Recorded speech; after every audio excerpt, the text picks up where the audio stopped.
नमस्कार दोस्तों, मेरा नाम है विमल सिंह। बालाजी स्टडी अड्डा में आपका स्वागत है। डीएलएड फोर्थ सेमेस्टर के सितंबर 2021 में पेपर प्रस्तावित है। उसका शैक्षिक प्रबंधन एवं प्रशासन जो दूसरा पेपर है, उसका पूरा कोर्स एक वीडियो में हम आज देखेंगे। इसे आप महा मैराथन भी कह सकते हैं। इससे पहले हमने जो पहला पेपर है आरंभिक वाला, वो देख लिया था। महा मैराथन का वीडियो यदि नहीं देखा हो तो साइड में आई बटन में पिछला वाला वीडियो आपको मिल जाएगा।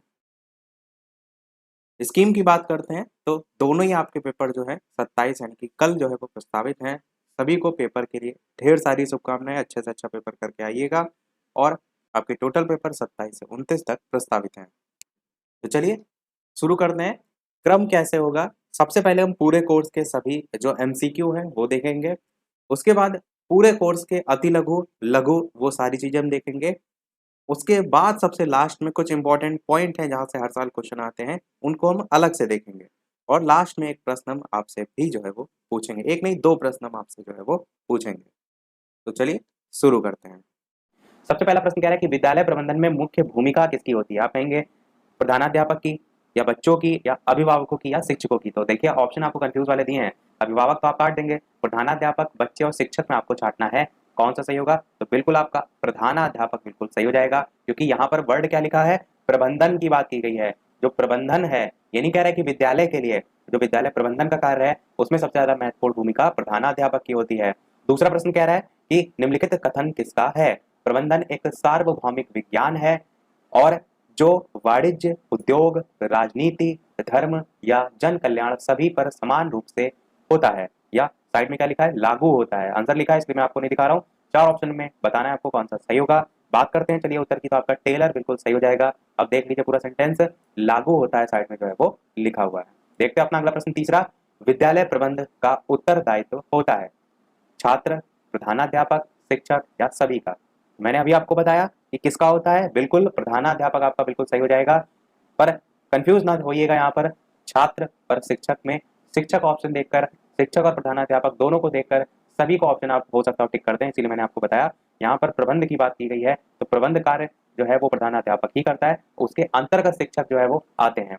अगला प्रश्न चार कह रहा है प्रबंधन है कला है, व्यवसाय है, नियंत्रण है या सभी है? तो आप कहेंगे कि जो प्रबंधन है वो एक प्रकार का कला के अंतर्गत आता है। आप देखते हैं अलग अलग विद्यालयों में अलग अलग आपके टीचर होते हैं, अलग अलग तरीके से जो प्रबंधन का कार्य है वो करते हैं, तो आप कहेंगे एक प्रकार की कला होती है। पांचवा प्रश्न कह रहा है कि प्रबंधन की मुख्य प्रक्रिया है नियोजन करना, है व्यवस्था करना भी आपका है, प्रशासन तो है ही है। तो उपरोक्त सभी यहाँ पर बिल्कुल सही हो जाएगा। छठा प्रश्न कह रहा है खेल की आवश्यकता होती है मानसिक विकास के लिए होती है, शारीरिक विकास के लिए होती है या दोनों के लिए होती है? अब आप ये सोचेंगे कि खेलते हम मैदान में हैं उससे तो हमारा शारीरिक विकास होता है, और बा ऑप्शन को आप टिक कर देंगे। आप गलत हो जाएंगे। क्यों? क्योंकि केवल शारीरिक विकास के लिए ही आप नहीं कहेंगे, मानसिक विकास भी कहेंगे। यानी सा वाला ऑप्शन आ बाबा दोनों बिल्कुल सही हो जाएगा। तो दोनों के लिए आवश्यकता कह सकते हैं, खेल की आवश्यकता होती है। विज्ञान अगला प्रश्न है सात की विद्यालय जो है उसकी बौद्धिक प्रयोगशाला है तो विज्ञान प्रयोगशाला, शिक्षण कक्ष, पुस्तकालय या म्यूजियम? चार ऑप्शन है, बताना है आपको कौन सा सही होगा। बात करते हैं उत्तर की तो पुस्तकालय आपका बिल्कुल सही हो जाएगा, विद्यालय की बौद्धिक प्रयोगशाला। आठवां प्रश्न कह रहा है कि कुर्सी और मेज की स्थिति छात्रों के लिए होनी चाहिए। ये थोड़ा अलग प्रश्न है। बताना है आपको धनात्मक होनी चाहिए, शून्यात्मक होनी चाहिए, ऋणात्मक होनी चाहिए या सभी? तो चार ऑप्शन में कौन सा सही होगा? बिल्कुल आपका ऋणात्मक जो है वो सही हो जाएगा। कहने का मतलब यह है जो कुर्सी है और जो मेज है, ऐसा ना हो कि लिखने में आप एकदम नीचे झुके जा रहे हैं। आप देखते हैं जो स्कूल की बेंच होती है अधिकतर, जो लिखने वाली बेंच होती है वो ऊंचाई पर होती है और बैठने वाली नीचे होती है, तो वही यहाँ पर स्थिति की बात की गई है। नवा प्रश्न आपका कह रहा है मानवीय जो संसाधन है उनका उपयोग आवश्यक है उत्तम शिक्षा के लिए, सरल शिक्षा के लिए, कठिन शिक्षा के लिए या सभी? अब बहुत लोग क्या होंगे, सभी ऑप्शन देखेंगे, सभी को टिक कर देंगे, पर यहाँ पर देखिए ऑप्शन क्या लिखा है? कठिन शिक्षा के लिए। कि जो मानवीय संसाधन है उनका उपयोग कठिन शिक्षा के लिए आप करेंगे, तो सा ऑप्शन तो आपका बिल्कुल कट जाएगा। अब जब सा ऑप्शन कट गया तब आपको ये छांटना है उत्तम शिक्षा या सरल शिक्षा में कौन सा होगा। तो बात करते हैं उत्तर की आ और बा में से, तो बिल्कुल आपका पहला ही ऑप्शन सही होगा, उत्तम शिक्षा के लिए जो है वो आवश्यक है। दसवां प्रश्न कह रहा है कि ग्राम सभा जो है उसका अध्यक्ष होता है। अच्छा प्रश्न है। चार ऑप्शन है प्रधानाध्यापक, प्रबंधक, प्रधान या ये सभी? बात करते हैं उत्तर की ऑप्शन एबीसीडी में से, तो बिल्कुल आपका ऑप्शन सा प्रधान जो है वो बिल्कुल सही हो जाएगा। ग्राम सभा का अध्यक्ष प्रधान होता है। बहुत लोग गांव से भी रिलेटेड हैं, उनको पता होगा। बाकी जिन जो नहीं भी रिलेटेड हैं, मूवी वगैरह में भी आप देखते हैं तो बहुत जगह ग्राम प्रधान वर्ड यूज किया जाता है, तो ग्राम सभा का अध्यक्ष हो जाएगा। 11वां प्रश्न कह रहा है कि कल के विश्व को कौन चलाता है? अच्छा प्रश्न है। शिक्षक चलाता है, प्रधानाचार्य चलाता है, विद्यार्थी चलाता है या विद्यालय प्रबंधक चलाता है? पूछा है कि कल के विश्व को कौन चलाता है?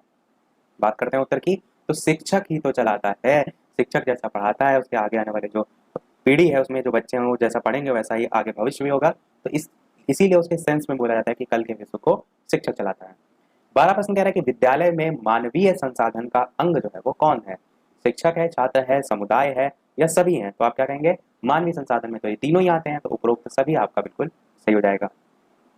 13 प्रश्न यहाँ पर कथन पूछा गया है। कथन क्या है कि मानवीय संसाधन जो है उनका प्रबंधन वह सार्वभौमिक तकनीकी है, यहाँ पर सार्वभौमिक लिखा हुआ है साइड में, जो विद्यालय से संबद्ध मानवों से सर्वाधिक सहयोग जो है वो प्राप्त संपूर्ण समाज तथा राष्ट्र जो है उसकी आकांक्षाओं की पूर्ति करता है या करती है। तो बताना है आपको ये कथन किसका है। 4 ऑप्शन है, प्रोफेसर एस के दुबे, के जी सैयदैन, रायबर्न या ओ पी शर्मा। बात करते हैं उत्तर की, तो बिल्कुल आपका द वाला ऑप्शन ओ पी शर्मा जो है वो सही हो जाएगा। इनका जो है ये कथन है। 14 प्रश्न कह रहा है कि प्रधानाध्यापक में निम्नलिखित में किन गुणों का होना आवश्यक है? सुगमकर्ता होना चाहिए, आप कहेंगे बिल्कुल। प्रेरणादायक तो मोटिवेशन होता ही है। नेतृत्व की क्षमता तो बहुत ज्यादा जरूरी है क्योंकि पूरा आप कहेंगे विद्यालय आपको चलाना है, तो उपरोक्त सभी ही आपका यहाँ पर बिल्कुल सही होगा। तो देखिए यहाँ पर जो पॉइंट लिखे हैं इनको याद करते जाइएगा। जैसे यही प्रश्न आपसे पूछा जाएगा कि अति लघु में या लघु में कि प्रधानाध्यापक के निम्नलिखित में से कौन से गुण होने चाहिए, तो आप यहाँ पर सुगमकर्ता वर्ड को लेकर लिखेंगे, प्रेरणादायक वर्ड को लेकर लिखेंगे। प्रेरणादायक क्या कि जो प्रधानाध्यापक है उसको प्रेरणादायक होना चाहिए ताकि जो छात्र हैं वो ज्ञान के प्रति जो है वो सजग रहें और अच्छे से जो है वो सीखें। इस प्रकार से पॉइंट आपको लिखने होंगे। 15 प्रश्न कह रहा है कि शिक्षक के विषय में किसने कहा कि समाज में अध्यापक जो है उसका स्थान अत्यंत महत्वपूर्ण है, वह एक पीढ़ी से दूसरी पीढ़ी को बौद्धिक परंपराएं और तकनीक कौशल पहुंचाने का केंद्र है और सभ्यता के प्रकाश को प्रज्वलित रखने में भी सहायता देता है। बताना है आपको इन चारों में से कौन सा जो है या किसने जो है कथन दिया था। बात करते हैं उत्तर की, तो डॉक्टर सर्वपल्ली राधाकृष्णन आपका सही हो जाएगा। ये देखिए यहाँ पर 2-3 गिने चुने कथन आ रहे हैं। अभी एक और देखा था, ये हम देख रहे हैं, तो इनको याद अवश्य कर लीजिएगा। कई बार पेपर में ऐसा होता है जैसे कि आपके राजन हो गए, पवन हो गए या सीरीज वगैरह होती हैं, इन्हीं से सीधे सीधे कथन ये उठाकर पूछ लिए जाते हैं।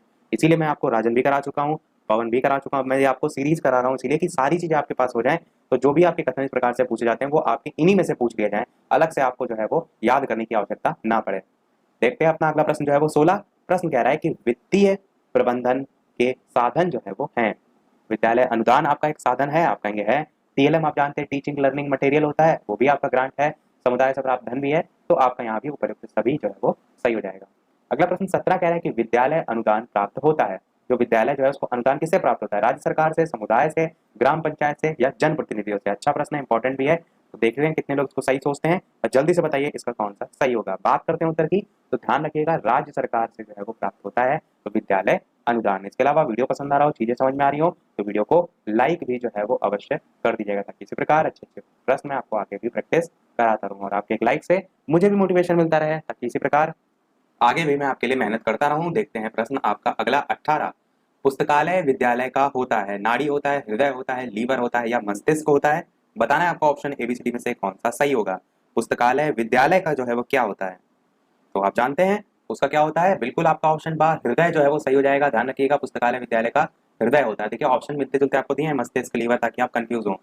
19 प्रश्न क्या कह रहा है कि जिस स्कूल में विद्यार्थी जो हैं उनको बदलती हुई दुनिया के लिए तैयार करना है उस स्कूल का पुस्तकालय एक सजीव कार्यशाला होना चाहिए, ये किसका कथन है? 4 ऑप्शन दे रखे हैं, बताना है आपको ऑप्शन एबीसीडी में से कौन सा जो है वो सही होगा। बात करते हैं उत्तर की, ऑप्शन एबीसीडी में से तो आपका डॉक्टर रंगनाथन जो है वो सही हो जाएगा। इनका जो है ये कथन है। अगला प्रश्न देखते हैं 20। समय तालिका शिक्षक और शिक्षार्थी को ताले में बंद कर देती है, ये जो है वो किसका कथन है? 4 ऑप्शन है, बताना है आपको ऑप्शन एबीसीडी में से कि समय तालिका शिक्षक और विद्यार्थी को ताले में बंद करती है कर देती है, ये किसका कथन है? तो बिल्कुल आपका आर सी पास जो है इनका जो है ये कथन है। 21 प्रश्न कह रहा है कि पाठ्य सहगामी क्रियाओं को कहा जाता है। पाठ्येतर प्रवृत्तियां कहते हैं, बिल्कुल कहते हैं। कक्षीय प्रवृत्तियां कहते हैं, ये भी कहते हैं। पाठ्य सहगामी क्रिया तो बहुत बार आपका पूछा जाता है, इसको पॉइंट को याद रखिएगा। उत्तर आपका यहाँ पर ये सभी जो है वो सही हो जाएगा, पर ये आपसे बहुत पूछा जाता है। बाकी आपके तीनों ही जो है वो इनको कहा जाता है। अगला प्रश्न 22 कह रहा है कि शिक्षा प्रशासन में निर्णयवादी सिद्धांत किस शिक्षा शास्त्री का है? 4 ऑप्शन है, बताना है। वृक्ष का है, ग्रिफिथ्स का है, जस्टमैन का है या हेम्पिल का है? ऑप्शन एबीसीडी में से बात करते हैं उत्तर की, कौन सा सही होगा? तो बिल्कुल आपका ग्रिफिथ्स जो है इनका जो है ये कथन है। कथन ना कहकर आप क्या कहेंगे कि शिक्षा प्रशासन में निर्णयवादी जो सिद्धांत है वो ग्रिफिथ्स जो है इनका है। अगला प्रश्न देखते हैं हमारा 23। प्रश्न क्या है? संगठन कार्य करने की मशीन है जिसका निर्माण व्यक्तियों, वस्तुओं, धारणाओं, यहाँ पर धारणाओं लिखा हुआ है, प्रतीकों, स्वरूपों, नियमों सबके संयोग से किया जाता है। बताना है ये कथन जो है वो किसका है? 4 ऑप्शन है, बताना है आपको ऑप्शन एबीसीडी में से। बात करते हैं उत्तर की, तो जे बी सियर्स जो है इनका जो है ये 24 प्रश्न कह रहा है कि वरिष्ठ अध्यापक और प्रधानाध्यापक द्वारा दिया गया जो मूल्यांकन है वो निरीक्षण है। बताना है कि ये कथन किसका है? 4 ऑप्शन दे रखे हैं, बताना है कौन सा सही होगा। बहुत से प्रश्न यहाँ पर कथन वाले आ रहे हैं, तो इससे आपका क्या है कि जो एक प्रश्न कथन का आपको 1 से लेकर 2 तक देखने को मिलते हैं बहुविकल्पी में, वो यहाँ से कवर हो जाएगा, तो आप इनको याद अवश्य कर लीजिएगा। बात करते हैं उत्तर की, तो आपका सा वाला ऑप्शन डॉक्टर मुखर्जी जो है वो बिल्कुल सही हो जाएगा। 25 प्रश्न कह रहा है इतिहास का वास्तविक निर्माता अध्यापक होता है। बहुत ही अच्छा प्रश्न है, आप भी सभी भावी अध्यापक हैं, तो आप इतिहास क्रिएट करेंगे तो उसका वास्तविक निर्माता अध्यापक होता है। ये कथन किसने दिया था? बताइए जल्दी से 4 ऑप्शन में कौन सा सही होगा? तो बिल्कुल एच जी वेल्स जो है इनका जो है ये कथन है। अगला प्रश्न 26 कह रहा है कि मीना मंच जो है उसका प्रमुख उद्देश्य क्या है? क्या प्रौढ़ शिक्षा का विकास करना है? तो मीना मंच प्रौढ़ शिक्षा से संबंधित नहीं है। बालिकाओं की शिक्षा का विकास कहेंगे, बिल्कुल सही है। महिलाओं की शिक्षा का विकास भी आपका नहीं है। उपयुक्त सभी आपका तो नहीं होगा, जब एक ऑप्शन सही है तो बा वाला ऑप्शन सही होगा। देखिए यहाँ पर बालिकाओं और महिलाओं दोनों वर्ड को यूज किया गया ताकि आप कंफ्यूज हो, तो ध्यान रखना है आपको। मीना मंच का प्रमुख उद्देश्य है बालिकाओं की शिक्षा का विकास। 27 प्रश्न है, शिक्षक की भूमिका होती है एक मित्र की, एक निर्देशक की, दोनों या सभी? तो आप कहेंगे एक मित्र की भी है, एक निर्देशक की भी है, यानी कि दोनों आपका भूमिका होती है। 28 प्रश्न है आपका, नागरिक मूल्यों के विकास संबंधी क्रिया है। पीटी सामूहिक परेड, नाट्य लेखन, छात्र परिषद या इनमें से कोई नहीं? तो नागरिक मूल्यों के विकास संबंधी जो क्रिया है वो आती है आपकी छात्र परिषद के अंतर्गत, तो सा वाला आपका ऑप्शन सही होगा। 29 प्रश्न कह रहा है कि पाठ्य सहगामी क्रियाएं छात्रों के स्वास्थ्य के लिए सशक्त चिकित्सा है। बताना है खेल चिकित्सा, योग चिकित्सा, समूह चिकित्सा या सभी? ऑप्शन एबीसीडी में से बात करते हैं उत्तर की, तो उपरोक्त सभी आपका बिल्कुल सही हो जाएगा। 30 प्रश्न आपका कह रहा है कि सूचना का आशय किससे होता है? ज्ञान से होता है, समाज से होता है, छात्र से होता है या सभी से होता है? 4 ऑप्शन है, बताना है आपको ऑप्शन एबीसीडी में से कौन सा सही होगा। तो बात करते हैं उत्तर की, तो ज्ञान से आपका बिल्कुल सही हो जाएगा। सूचना का आशय ज्ञान से जो है वो होता है। 31 प्रश्न कह रहा है कि सुनामी का निर्माण जो है वो होता है पृथ्वी जो है उसकी प्लेट खिसकने से, चट्टानों के टूटने से, वैश्विक उष्मा से या पृथ्वी जो है उसके नीचे खिंचाव और बिछाव जो है उसकी हलचल से? ज्योग्राफी का प्रश्न आपसे यहाँ पर पूछ लिया गया है। बात करते हैं उत्तर की, तो आप सभी जानते हैं पृथ्वी की प्लेट खिसकने से होता है। ये प्रश्न को कर रहे हैं। इसी प्रकार यहाँ पर भी देखिए प्रश्न की आपके 2 एक्स्ट्रा दे रखे हैं। बादल फटने का अर्थ क्या होता है? तो आपका अचानक भारी वर्षा होना होता है। 33 प्रश्न आपका मोस्ट इंपॉर्टेंट है। प्रश्न क्या है कि राज्य शैक्षिक अनुसंधान और प्रशिक्षण परिषद की स्थापना कब की गई थी? 1978 में, 1981 में, 1985 में या 1990 में? इसी को हम किस नाम से जानते हैं? SCERT के नाम से, SCERT के नाम से जानते हैं, राज्य शैक्षिक अनुसंधान और प्रशिक्षण परिषद। और स्थापना कब हुई थी? आंसर की बात करें तो 1981 में जो है स्थापना की गई थी। और कहाँ? तो लखनऊ में जो है वो की गई थी। ये आपका बहुत इंपॉर्टेंट क्वेश्चन है, बहुत बार पूछा जाता है, याद रखिएगा। तो ये जो है आपकी एक राज्य स्तर की सहकारी संस्थान के रूप में आप कह सकते हैं जाना जाता है। उसके साथ साथ जो SCERT है ये अपने जो प्रमुख कार्य होते हैं उसके लिए 10 जो है वो विभाग और 70 जो है वो कार्यात्मक जिला शिक्षा और प्रशिक्षण संस्थान, जिसको हम डाइट कहते हैं, उसके माध्यम से पूर्ण जो है वो करते हैं। SCERT जो है उसके निदेशक के रूप में अगर बात करें तो सर्वेंद्र विक्रम बहादुर सिंह इनका नाम देखने को मिलता है। इसके साथ साथ जो SCERT के कार्य बहुत पूछे जाते हैं आपका लघु उत्तरीय प्रश्न में। तो कार्य यहाँ पर देखिए, बात तो मैं बहुविकल्पी कर रहा हूँ पर कुछ कार्य मैं आपको ऐसे जनरल बता देता हूँ। तो विद्यालय और जो कक्षाएं होती हैं उसकी कार्यात्मकता में सुधार लाना, और जिससे जो बच्चे हैं उनको और बेहतर शैक्षिक स्तर मिल सके, लेवल उनका बढ़ सके, तो ये मेन उद्देश्य होता है। और अगर बात करें तो जो डाइट है उसके सदस्यों के प्रत्येक ब्लॉक स्तर में जो शैक्षिक निरीक्षण का कार्य है, क्या कह सकते हैं, कार्य प्रणाली का निरीक्षण करने में विशिष्ट भूमिका आपका SCERT जो है वो निभाता है। तो ऐसे बहुत से इसके काम हैं जिनको पढ़ अलग से लीजिएगा। अगला प्रश्न कह रहा है भारत की प्रथम मनोविज्ञानशाला स्थित है चेन्नई, इलाहाबाद, लखनऊ या दिल्ली? बताना है आपको ऑप्शन एबीसीडी में से कौन सा सही होगा। बात करते हैं उत्तर की, तो आपका ऑप्शन नंबर बा इलाहाबाद बिल्कुल सही हो जाएगा, भारत की प्रथम मनोविज्ञानशाला। 35 प्रश्न कह रहा है राष्ट्रीय शैक्षिक योजना और प्रशासन विश्वविद्यालय की स्थापना जो है वो हुई कब हुई, 4 ऑप्शन में छांटना है आपको कौन सा सही होगा। बिल्कुल बात करें उत्तर की तो आपका 1962 जो है वो सही हो जाएगा। एक चीज़ मैं आपको और बता दूं कि यहाँ पर जो राज्य वर्ड लिखा है, राज्य शैक्षिक अनुसंधान और प्रशिक्षण परिषद, अगर यहाँ पर राष्ट्रीय लिखा होता तो वो आपका SCERT नहीं होता, वो NCERT हो जाता। इस चीज़ का ध्यान रखिएगा, ये दोनों में अंतर है। अगला प्रश्न देखते हैं, यहाँ तक 35 तक देख लिया हमने। प्रश्न क्या कह रहा है, न्यूपा परिषद का अध्यक्ष जो है वो होता है। 4 ऑप्शन है, राष्ट्रपति होता है, प्रधानमंत्री होता है, मानव संसाधन विकास मंत्री होता है या कुलपति होता है। इस प्रकार से 4 ऑप्शन दे रखे हैं, बताना है आपको कौन सा सही होगा। बात करते हैं उत्तर की, तो सा वाला आपका ऑप्शन सही होगा, मानव संसाधन विकास मंत्री न्यूपा परिषद का अध्यक्ष जो है वो होता है। अगला प्रश्न कह रहा है, NCERT का गठन किस सन में हुआ था। यही मैंने आपको अभी बताया था कि SCERT NCERT दोनों अलग अलग पूछे जाते हैं, तो 4 ऑप्शन में बताना है आपको कौन सा सही होगा। बात करते हैं उत्तर की, तो आपका 1961 बिल्कुल जो है वो सही हो जाएगा, NCERT का गठन। 38 प्रश्न कह रहा है कि इंदिरा गांधी राष्ट्रीय मुक्त विद्यालय यानी कि इग्नू कहाँ पर जो है वो स्थित है, मुंबई, अहमदाबाद, हरियाणा या नई दिल्ली। 4 ऑप्शन है, बताना है आपको ऑप्शन ABCD में से कौन सा सही होगा। बात करते हैं उत्तर की, तो आपका नई दिल्ली जो है वो बिल्कुल सही हो जाएगा, इंदिरा गांधी राष्ट्रीय मुक्त विद्यालय। अगला प्रश्न 39 कह रहा है कि शैक्षिक अनुसंधान और प्रशिक्षण परिषद का प्रधान कार्यालय कहाँ है, नई दिल्ली में है, लखनऊ में है, वाराणसी में है या मेरठ में है।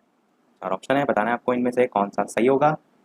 बात कर लेते हैं उत्तर की कौन सा सही होगा, तो बिल्कुल आपका नई दिल्ली सही हो जाएगा। इसी को मैंने बताया था आपको, क्या नाम होता है पूरा, राष्ट्रीय शैक्षिक अनुसंधान और प्रशिक्षण परिषद, NCERT जो है, इसकी अगर बात करें तो इसका प्रधान कार्यालय नई दिल्ली में जो है वो स्थित है। पर ये भारत सरकार जो है उसके द्वारा स्थापित संस्थान है, जो कि विद्यालय शिक्षा जो है उससे जुड़े मामले हैं उन पर केंद्र सरकार और प्रांतीय सरकार जो है उसको सलाह देने के उद्देश्य से स्थापित जो है वो की गई थी, NCERT अगर आपसे पूछा जाए तो। 40 प्रश्न कह रहा है कि कक्षा कक्ष एवं कक्षा कक्ष के बाहर किसी सार्थक क्रियाकलाप जो है उसको संपन्न करने के लिए आवश्यक है। 4 ऑप्शन है, बताना है कौन सा सही होगा। तो TLM बनाना आवश्यक है, पेड़ पौधे लगाना, मैदान की स्वयं सफाई करना या योजना बनाना। तो कक्षा कक्ष के बाहर किसी सार्थक क्रियाकलाप की बात की गई है, तो योजना बनाना सबसे ज्यादा जो है आपका आवश्यक है। ये जो प्रश्न आपके यहाँ से आप देख रहे हैं, अब प्रीवियस ईयर के प्रश्न आपके चल रहे हैं, साइड में मैं आपको दिखा भी देता हूँ। तो ये देखिए 2016 के प्रश्न आपके जो है वो चल रहे हैं। देखते हैं अपना अगला प्रश्न जो है वो 41। तो मानवीय प्रबंधन के घटक जो है वो कौन से हैं, विद्यालय भवन, फर्नीचर, पुस्तकालय, शिक्षक, बच्चे और समुदाय। ऑप्शन ABCD में से बात करते हैं उत्तर की कौन सा सही होगा, तो बिल्कुल आपका शिक्षक, बच्चे और समुदाय बिल्कुल सही हो जाएगा, जो कि मानवीय प्रबंधन के घटक के अंतर्गत आते हैं। 42 प्रश्न कह रहा है कि समस्या समाधान का प्रमुख अंग क्या होता है, चारों ऑप्शन में से कौन सा सही होगा। बात करते हैं उत्तर की, तो निर्णयन प्रक्रिया आपका जो है वो सही हो जाएगा, समस्या समाधान का प्रमुख अंग।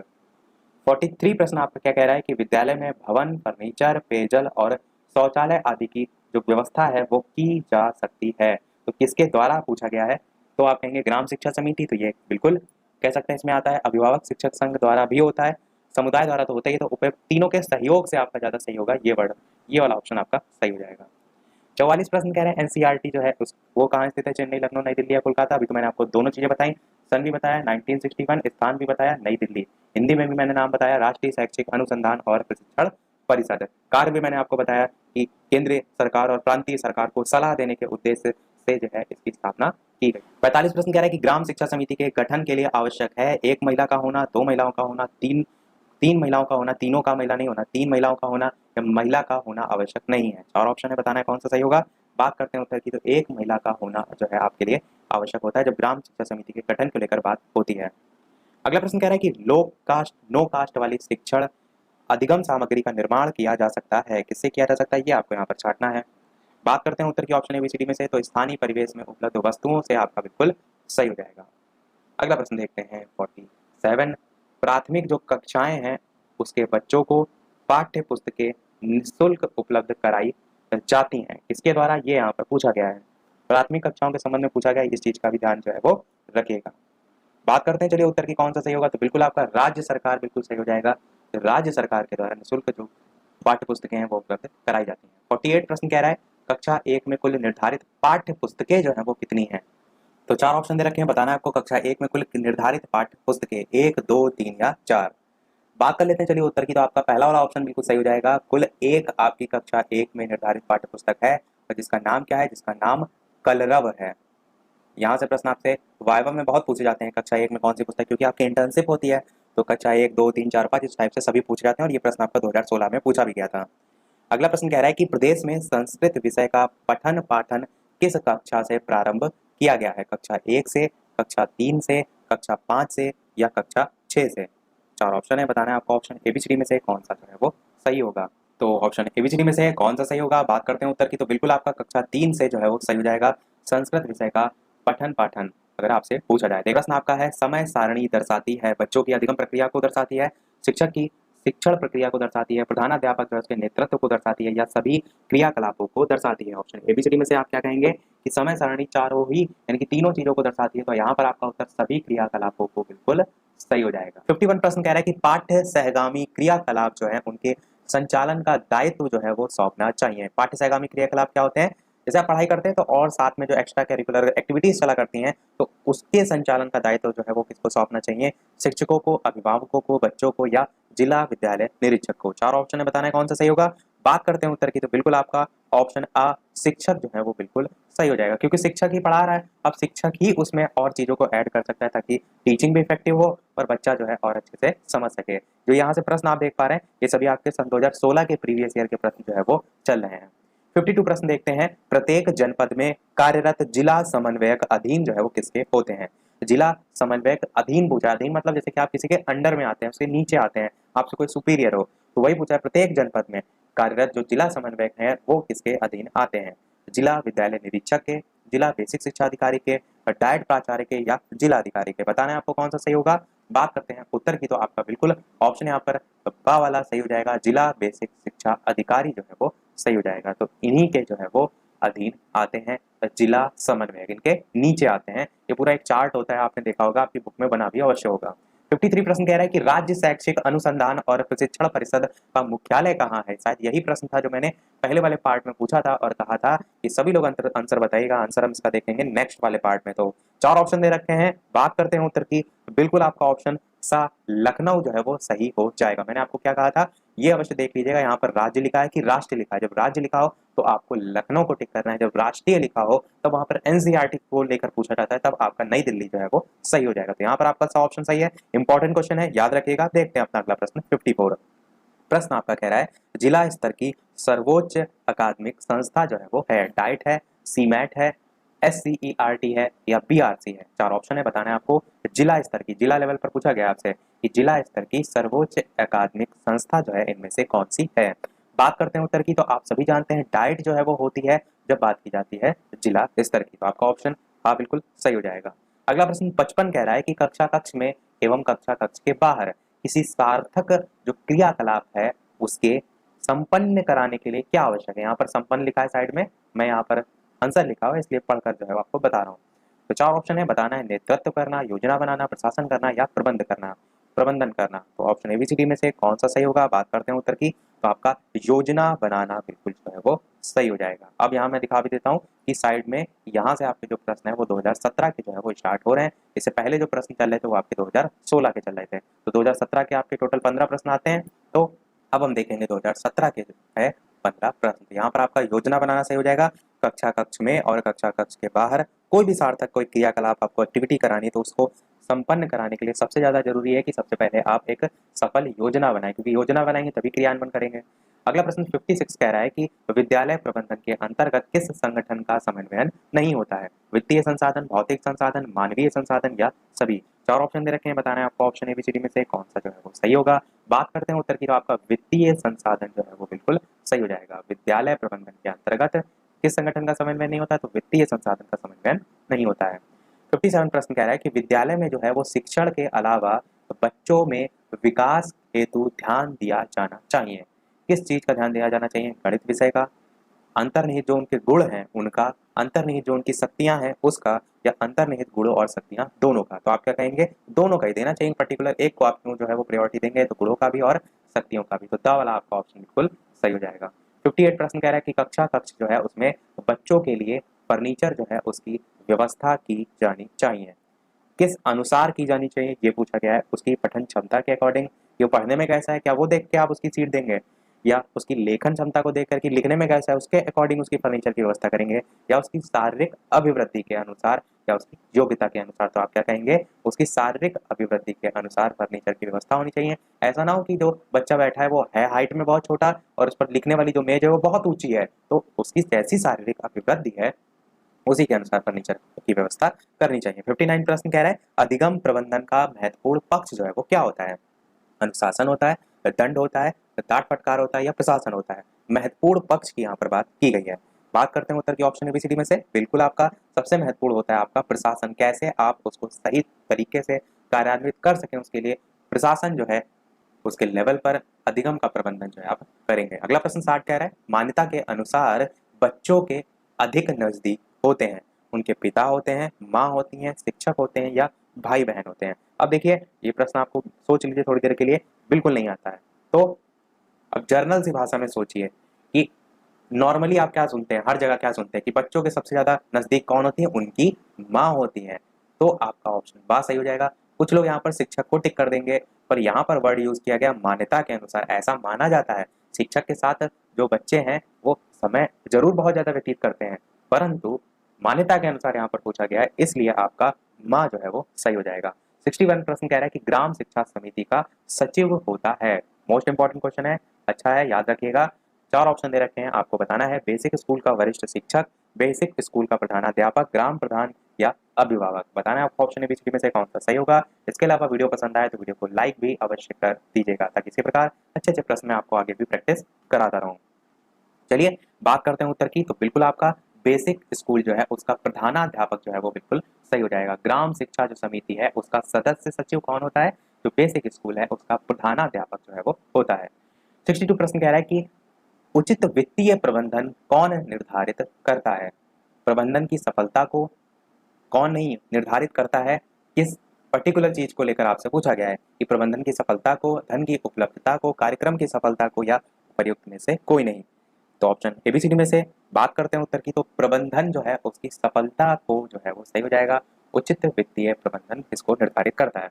और कभी आपको अगर कंफ्यूज हो तो थोड़ा सा आप देखिए, तो आपका सब्जेक्ट का नाम ही है शैक्षिक प्रबंधन और प्रशासन, तो प्रबंधन निर्धारित करने का काम भी उसकी सफलता पर ही डिपेंड करेगा, उससे भी आप सोच सकते हैं। 63 प्रश्न कह रहा है कि लर्निंग कॉर्नर द्वारा बच्चों में गुण विकसित होता है। स्वयं द्वारा, अवलोकन करने का, निरीक्षण करने का, निष्कर्ष निकालने का या सभी का? बताना है कि लर्निंग कॉर्नर द्वारा बच्चों में कौन सा गुण विकसित होता है। बात करते हैं उत्तर की। तो अवलोकन का तो होता ही है, निरीक्षण का भी होता है, निष्कर्ष निकालने का भी होता है, तो आप कहेंगे उपर्युक्त सभी आपका बिल्कुल सही हो जाएगा। अवलोकनम ऑब्जर्वेशन को कहते हैं। 64 प्रश्न कह रहा है कि परिषदीय प्राथमिक विद्यालय जो है उसकी कक्षा 2 में निर्धारित कुल पाठ्य पुस्तकों की संख्या जो है वो कितनी होती है? 1 होती है, 2 होती है, 3 होती है या 4 होती है? बताना है आपको ऑप्शन एबीसीडी में से कौन सा जो है वो सही होगा। तो ऑप्शन एबीसीडी में से बताना है आपको कौन सा जो है वो सही होगा। बात करते हैं चलिए उत्तर की। तो आपका कक्षा 2 में अगर पूछा जाए तो आपका 2 निर्धारित कुल पाठ्य पुस्तकें होती हैं। कल एक प्रश्न आया था जिसमें पूछी गई थी कक्षा 1 में, तो मैंने बताया था कलरव जो है वो आपकी चलती है कक्षा 1 में, और 2 की बात करें तो कलरव तो चलेगी चलेगी। दूसरी आपकी एक और आ जाती है इसमें, वो है गिनतारा, जो कि आपकी गणित के लिए होती है। कलरव आपकी हिंदी के लिए, ये जो है आपकी गणित के लिए। ऐसे इंग्लिश में आपकी रेनबो करके जो है वो चलती है, और धीरे धीरे ऐसे जो है वो पाठ्य पुस्तक जो है उनकी संख्या जो है वो बढ़ती जाती है। अगला प्रश्न देखते हैं। 65 प्रश्न क्या कह रहा है कि सामान्य रूप से विद्यालय जो है उसमें कुल कितनी प्रकार की समय सारणी जो है वो बनाई जाती है? चार ऑप्शन है, 1, 2, 3 या 4। बताना है आपको ऑप्शन एबीसीडी में से कौन सा सही होगा। बात करते हैं उत्तर की, इनमें से कौन सा सही होगा। तो आपका पहला ही ऑप्शन बिल्कुल सही होगा, यानी कि एक प्रकार जो है ये सही हो जाएगा। तो आपका आ ऑप्शन जो है वो सही हो जाएगा। अब देखते हैं 66 प्रश्न कि समय सारणी उत्तम साधन है, किसका है ये आपको बताना है। तो ऑप्शन एबीसीडी में से बात करते हैं उत्तर की। तो आप कहेंगे नियमित शिक्षण जो अधिगम प्रक्रिया है इसका उत्तम साधन होता है। जो टाइम टेबल होता है उसको लेकर यहाँ पर पूछा गया है, समय सारणी किसका उत्तम साधन होता है? तो नियमित शिक्षण अधिगम प्रक्रिया का साधन होता है। अनुशासन के लिए नहीं होता है। आप ये सोचिए कि बेल लगती है टाइम पीरियड पर, तो आप क्लास में एंटर करते हैं, तो हो सकता है आपको अनुशासन लगे, तो अनुशासन मेन उद्देश्य नहीं होता। मेन उद्देश्य होता है आपकी टीचिंग, बच्चा सीखे, समय से सीखे, सभी सब्जेक्ट को बराबर तरीके से सीखे, ये सारी चीजें। 67 प्रश्न कह रहा है कि छोटे बच्चे के लिए एक पीरियड जो है उसकी उपयुक्त अवधि जो है वो होगी 10 से 15 मिनट, 30 से 35 मिनट, 60 से 70 मिनट या 70 से 80 मिनट। ऑप्शन एबीसीडी से मैं बात करते हैं उत्तर की, 30 से 35 मिनट आपका बिल्कुल सही हो जाएगा। अगला प्रश्न देखते हैं 68 की सभी अभिलेख होने चाहिए, सही, वैध, विश्वसनीय या सभी? तो आप क्या कहेंगे, सही भी होने चाहिए, वैध भी होने चाहिए और विश्वसनीय भी जो है वो होने चाहिए। 69 प्रश्न आपका कह रहा है कि जिला समन्वयक जो हैं उनके पद सृजित किए गए हैं। चार ऑप्शन दे रखे हैं, पहला कह रहा है कि अध्यक्ष ग्राम शिक्षा समिति जो है उसके अधीनस्थ, दूसरा कह रहा है कि जिला बेसिक शिक्षा अधिकारी के अधीनस्थ, तीसरा कह रहा है जिला अधिकारी जो है उसके अधीनस्थ, और चौथा कह रहा है जिला विद्यालय जो निरीक्षक है उसके अधीनस्थ। बात करते हैं उत्तर की, तो आपका बा वाला ऑप्शन सही होगा। जिला समन्वयक जो है उनके पद जिला बेसिक शिक्षा अधिकारी के अधीनस्थ जो है वो क्रिएट किए जाते हैं या सृजित जो है वो किए जाते हैं। यहाँ से हमारे प्रश्न समाप्त हुए। 2017 के 70 प्रश्न से आपके प्रश्न स्टार्ट हो रहे हैं सन 2018 के शैक्षिक प्रबंधन और प्रशासन का जो पेपर हुआ था उसमें जो पूछे गए थे वो प्रश्न। तो 70 प्रश्न देखते हैं। शिक्षा प्रबंधन जो है उसका मुख्य कार्य क्या होता है? पर्यवेक्षण करना होता है, प्रशासन करना होता है, व्यवस्था करना होता है, या नियोजन करना होता है? और ऑप्शन में बताना है कौन सा सही होगा। तो ऑप्शन एबीसीडी में से आपको छांटना है कौन सा सही होगा। अच्छा प्रश्न है, क्योंकि यहाँ पर जो आपके ऑप्शन दे रखे हैं वो कुछ इस प्रकार से, तो आपका ऑप्शन एबीसीडी में से बात करते हैं उत्तर की, तो नियोजन करना आपका बिल्कुल सही हो जाएगा। अब देखिए नियोजन करना क्या होता है, इंग्लिश में हम इसे कहते हैं प्लानिंग।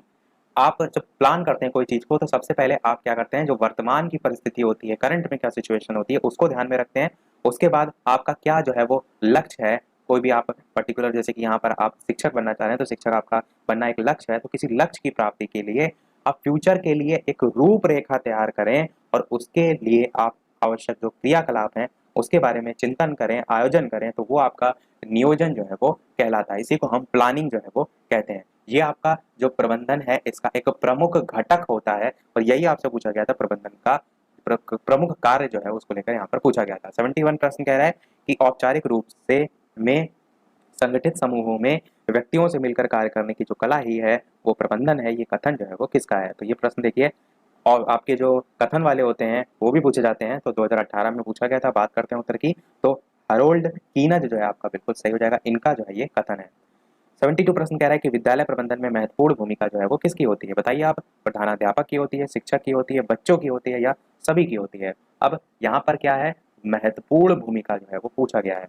अगर केवल भूमिका पूछा गया होता तो आप सभी को टिक करते हैं। बात को समझिए मेरी, अधिकतर इंसान यहाँ पर क्या करेंगे, सभी को टिक कर देंगे, पर यहाँ पर वर्ड एक यूज किया गया है महत्वपूर्ण, यानी कि ये सभी तो आपकी भूमिका निभाते ही हैं, पर इन सभी में आपको बताना है जो सबसे महत्वपूर्ण रोल होता है किसका होता है, तो आप कहेंगे प्रधानाध्यापक का होता है। क्यों? क्योंकि इस प्रधानाध्यापक के नीचे अंडर में शिक्षक वर्क कर रहा है, और इन शिक्षक के जो अंडर में है बच्चे जो है वो पढ़ रहे हैं, तो सबसे मेन रोल किसका हुआ? प्रधानाध्यापक का हो गया, तो वही जो है वो सही हो जाएगा। 73 प्रश्न कह रहा है कि प्राथमिक शाला के लिए ग्रामीण क्षेत्र में भवन हेतु स्थान का चयन करते समय ध्यान रखना चाहिए क्या? कि जो शाला है वो गाँव के बीचों बीच हो, ये ज्यादा जरूरी है, या सड़क के किनारे हो, ये ज्यादा जरूरी है, तालाब के पास हो, ये ज्यादा जरूरी है, या गाँव के समीप खुले मैदान में हो, ये ज्यादा जरूरी है? अब कुछ लोग ये सोचेंगे कि सड़क के किनारे हो तो उससे क्या होगा, बच्चे जल्दी पहुंच जाएंगे, बाई रोड से जैसे बच्चे जाते हैं, तो ऐसा बिल्कुल नहीं है। क्यों? क्योंकि जब वाहन चलते हैं तो उसका शोर शराबा होता है, तो उससे दूर होना चाहिए, ऐसा इसमें दिशा निर्देश दिए गए हैं, तो आपका ये तो ऑप्शन बिल्कुल नहीं होगा। गांव के बीचों बीच हो, इसका आपसे कह सकते हैं शिक्षा से या जो प्राथमिक शाला है उसके ऐसे पर्टिकुलर पॉइंट से कोई लेना देना नहीं है। तालाब के पास हो इससे भी इसी प्रकार कोई लेना देना नहीं है, पर गांव के समीप खुले मैदान में हो ये ज्यादा जरूरी है, तो आपका ऑप्शन द वाला सही हो जाएगा। अगला प्रश्न देखते हैं 74। मानवीय प्रबंधन जो है उसके घटक जो है वो है विद्यालय भवन है, पुस्तकालय है, फर्नीचर है, शिक्षक बच्चे और समुदाय है, तो आप क्या कहेंगे कि शिक्षक भी है, बच्चे भी हैं और समुदाय भी है, तो ये आपका जो है वो सही होगा मानवीय प्रबंधन के घटक में। 75 प्रश्न कह रहा है कि समय सारणी जो है उसका सर्वाधिक महत्वपूर्ण गुण जो है वो क्या होता है? कठोरता होता है क्या गुण? आप कहेंगे कठोरता कोई गुण ही नहीं है, समय अवधि भी नहीं है, लचीलापन, यानी कि आपका ऑप्शन सा वाला सही हो जाएगा, जिसको हम क्या कहते हैं, फ्लेक्सिबिलिटी। तो विषयों का चयन भी आपका नहीं होगा, यही सही हो जाएगा, समय सारणी का सबसे महत्वपूर्ण गुण। अगला प्रश्न देखते हैं 76। विद्यालय समुदाय के परस्पर सहयोग का प्रमुख उद्देश्य जो है वो क्या होता है? ऑप्शन एबीसीडी में से छांटना है आपको कौन सा सही होगा। बात करते हैं उत्तर की, तो आपका समुदाय से सहयोग प्राप्त करना आपका बिल्कुल सही हो जाएगा। विद्यालय समुदाय के परस्पर सहयोग का प्रमुख उद्देश्य जो है वो होता है, जैसे आप देखते हैं बहुत से वर्क क्या होते हैं आपके ग्रुप में कराए जाते हैं। रीजन क्या होता है कि बच्चे एक दूसरे को सहयोग करें, ग्रुपिज्म जो है, सामूहिक जो समूह की भावना है वो उनमें आए, और कोई भी पर्टिकुलर कार्य को जो है वो मिलकर जो है वो सॉल्व कर सकें, मिलकर करें, तो वही आपका विद्यालय समुदाय के संदर्भ में भी होगा कि परस्पर सहयोग का प्रमुख उद्देश्य यही होता है कि समुदाय से सहयोग प्राप्त कर। 77 का जो प्रश्न में आंसर दे रखा है, देखिए वो बा आंसर जो है वो दे रखा है, जो कि आपका गलत है, क्योंकि संचयी अभिलेख बुक बैंक से संबंधित इसमें पूछा था, पंजिका नहीं है, तो आपका संचयी अभिलेख तो आता है। देखिए कौन कौन से डिवीजन है वो मैं आपको बता देता हूँ। पहले आपका जैसे वित्तीय जो आपके लेखा जोखा होते हैं उससे संबंधित रजिस्टर होते हैं, उसमें आपकी अलग अलग पंजिकाएं होती हैं, अलग अलग रजिस्टर होते हैं, जैसे कि रोकड़ बही हो गया, रसीद बुक रजिस्टर हो गया, या चिकित्सा व्यय संबंधी हो गया, और भी बहुत से इस प्रकार से होते हैं, विज्ञान, खेलकूद, तो सब इसी में आते हैं, वित्तीय और लेखा संबंधी रजिस्टर में ही। तो दूसरा आपका होता है अध्यापक संबंधी रजिस्टर, जिसमें आपका अध्यापक डायरी हो गया, प्रधानाध्यापक जो है वो पुस्तिका है, ये सारी चीज़ें आती हैं। इसी प्रकार आपका तीसरा अगर बात करें तो सामान्य रजिस्टर और पुस्तिका होता है। इसमें आपका आदेश, कोई सूचना आती है, निरीक्षण होता है, पत्र कोई प्राप्त होता है या पत्र भेजा जाता है, विद्यालय का इतिहास संबंधी रजिस्टर, ये सब इसमें आते हैं। चौथा आपका होता है छात्रावास संबंधी पत्रिका। इसमें आपका प्रवेश पंजिका हो गया या रोकड़ बही हो गया, इस प्रकार की चीज़ें आती हैं। इसी प्रकार और भी बहुत से, मैं गिनी चुनी आपको बता रहा हूँ। पांचवा इसी प्रकार प्रमुख पंजिकाओं में अलग से अगर बात करें तो आपका चार्ज रिपोर्ट, प्रवेश परीक्षा, सार्वजनिक परीक्षा, बहुत से इस प्रकार से आते हैं। तो इनमें सभी में दान पंजिका आपका जो है वो नहीं आता है। बाकी आपका संचय अभिलेख और भंडार पंजिका, कार्यवाही पंजिका, ये सभी जो है वो आते हैं। भंडार पंजिका आप देखते हैं और कार्यवाही पंजिका भी देखते हैं और संचय अभिलेख भी, तो ये आपके सभी आएंगे। यहाँ पर जो आंसर होगा कौन सा संबंधित नहीं है, तो सा वाला जो है वो सही होगा। 28 प्रश्न कह रहा है कि व्यायाम की आवश्यकता होती है।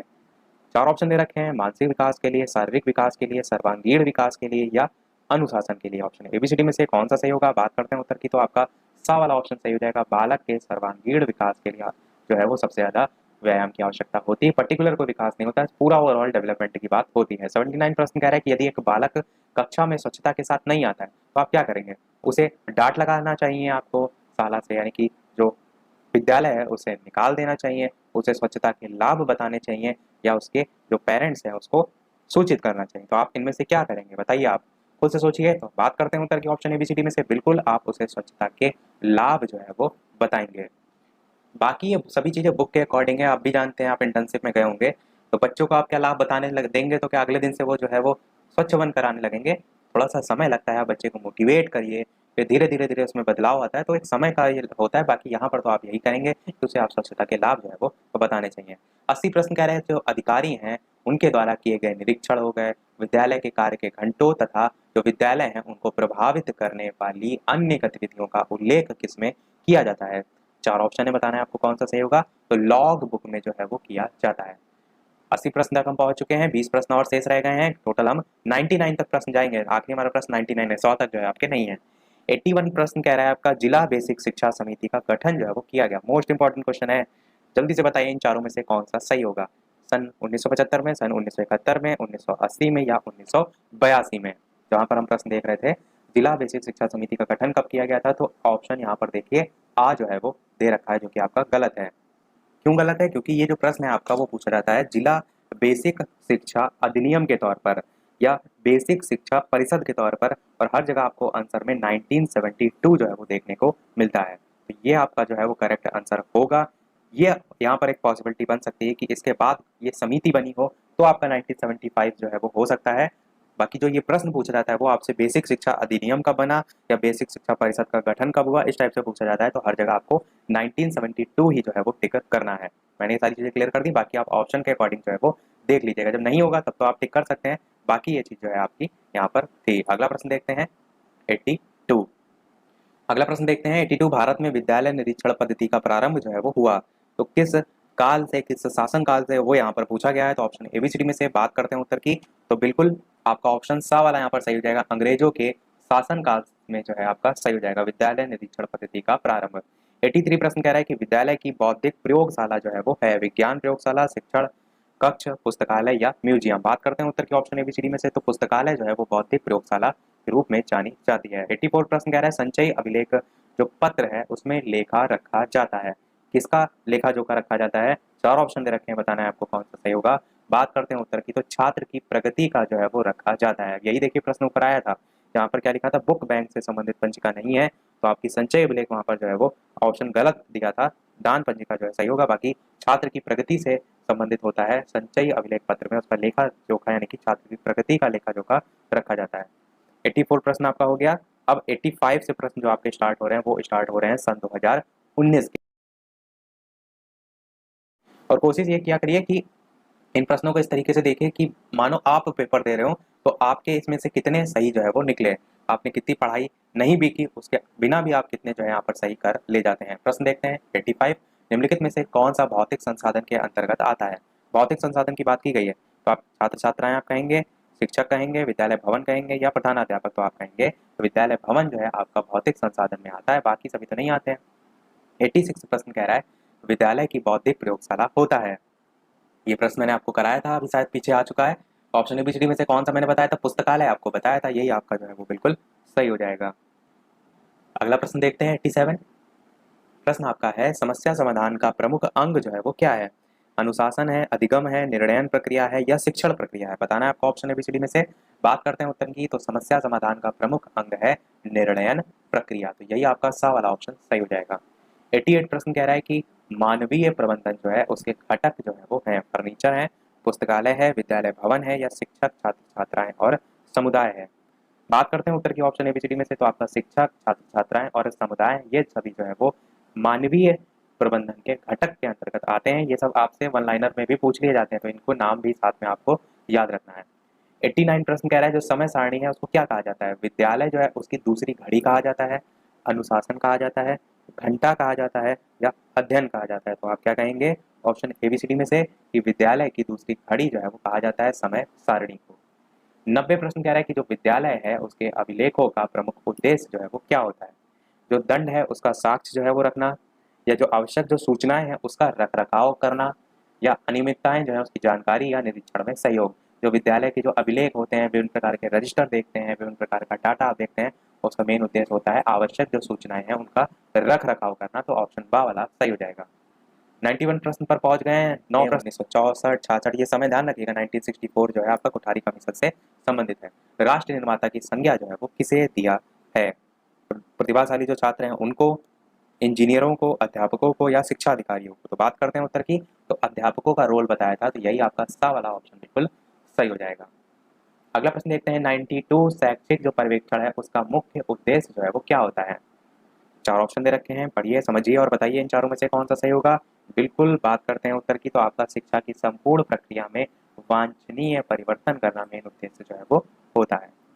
93 प्रश्न आपका है राज्य शिक्षा संस्थान कहाँ जो है वो स्थित है? इंपॉर्टेंट क्वेश्चन है बहुत, इसको एकदम याद रखिएगा। मैंने पिछली बार 2017 बैच के लिए जब ये प्रश्न यानी कि जो फास्ट डिवीजन कराया था तो वहां पर ये बताया भी था, अगर आप चाहें तो फास्ट डिवीजन वाला देख सकते हैं वीडियो। तो 4 ऑप्शन है लखनऊ, वाराणसी, आगरा या प्रयागराज। बताना है आपको ऑप्शन एबीसीडी में से कौन सा जो है वो सही होगा। बात करते हैं उत्तर की, तो राज्य शिक्षा संस्थान आपका प्रयागराज में जो है वो स्थित है।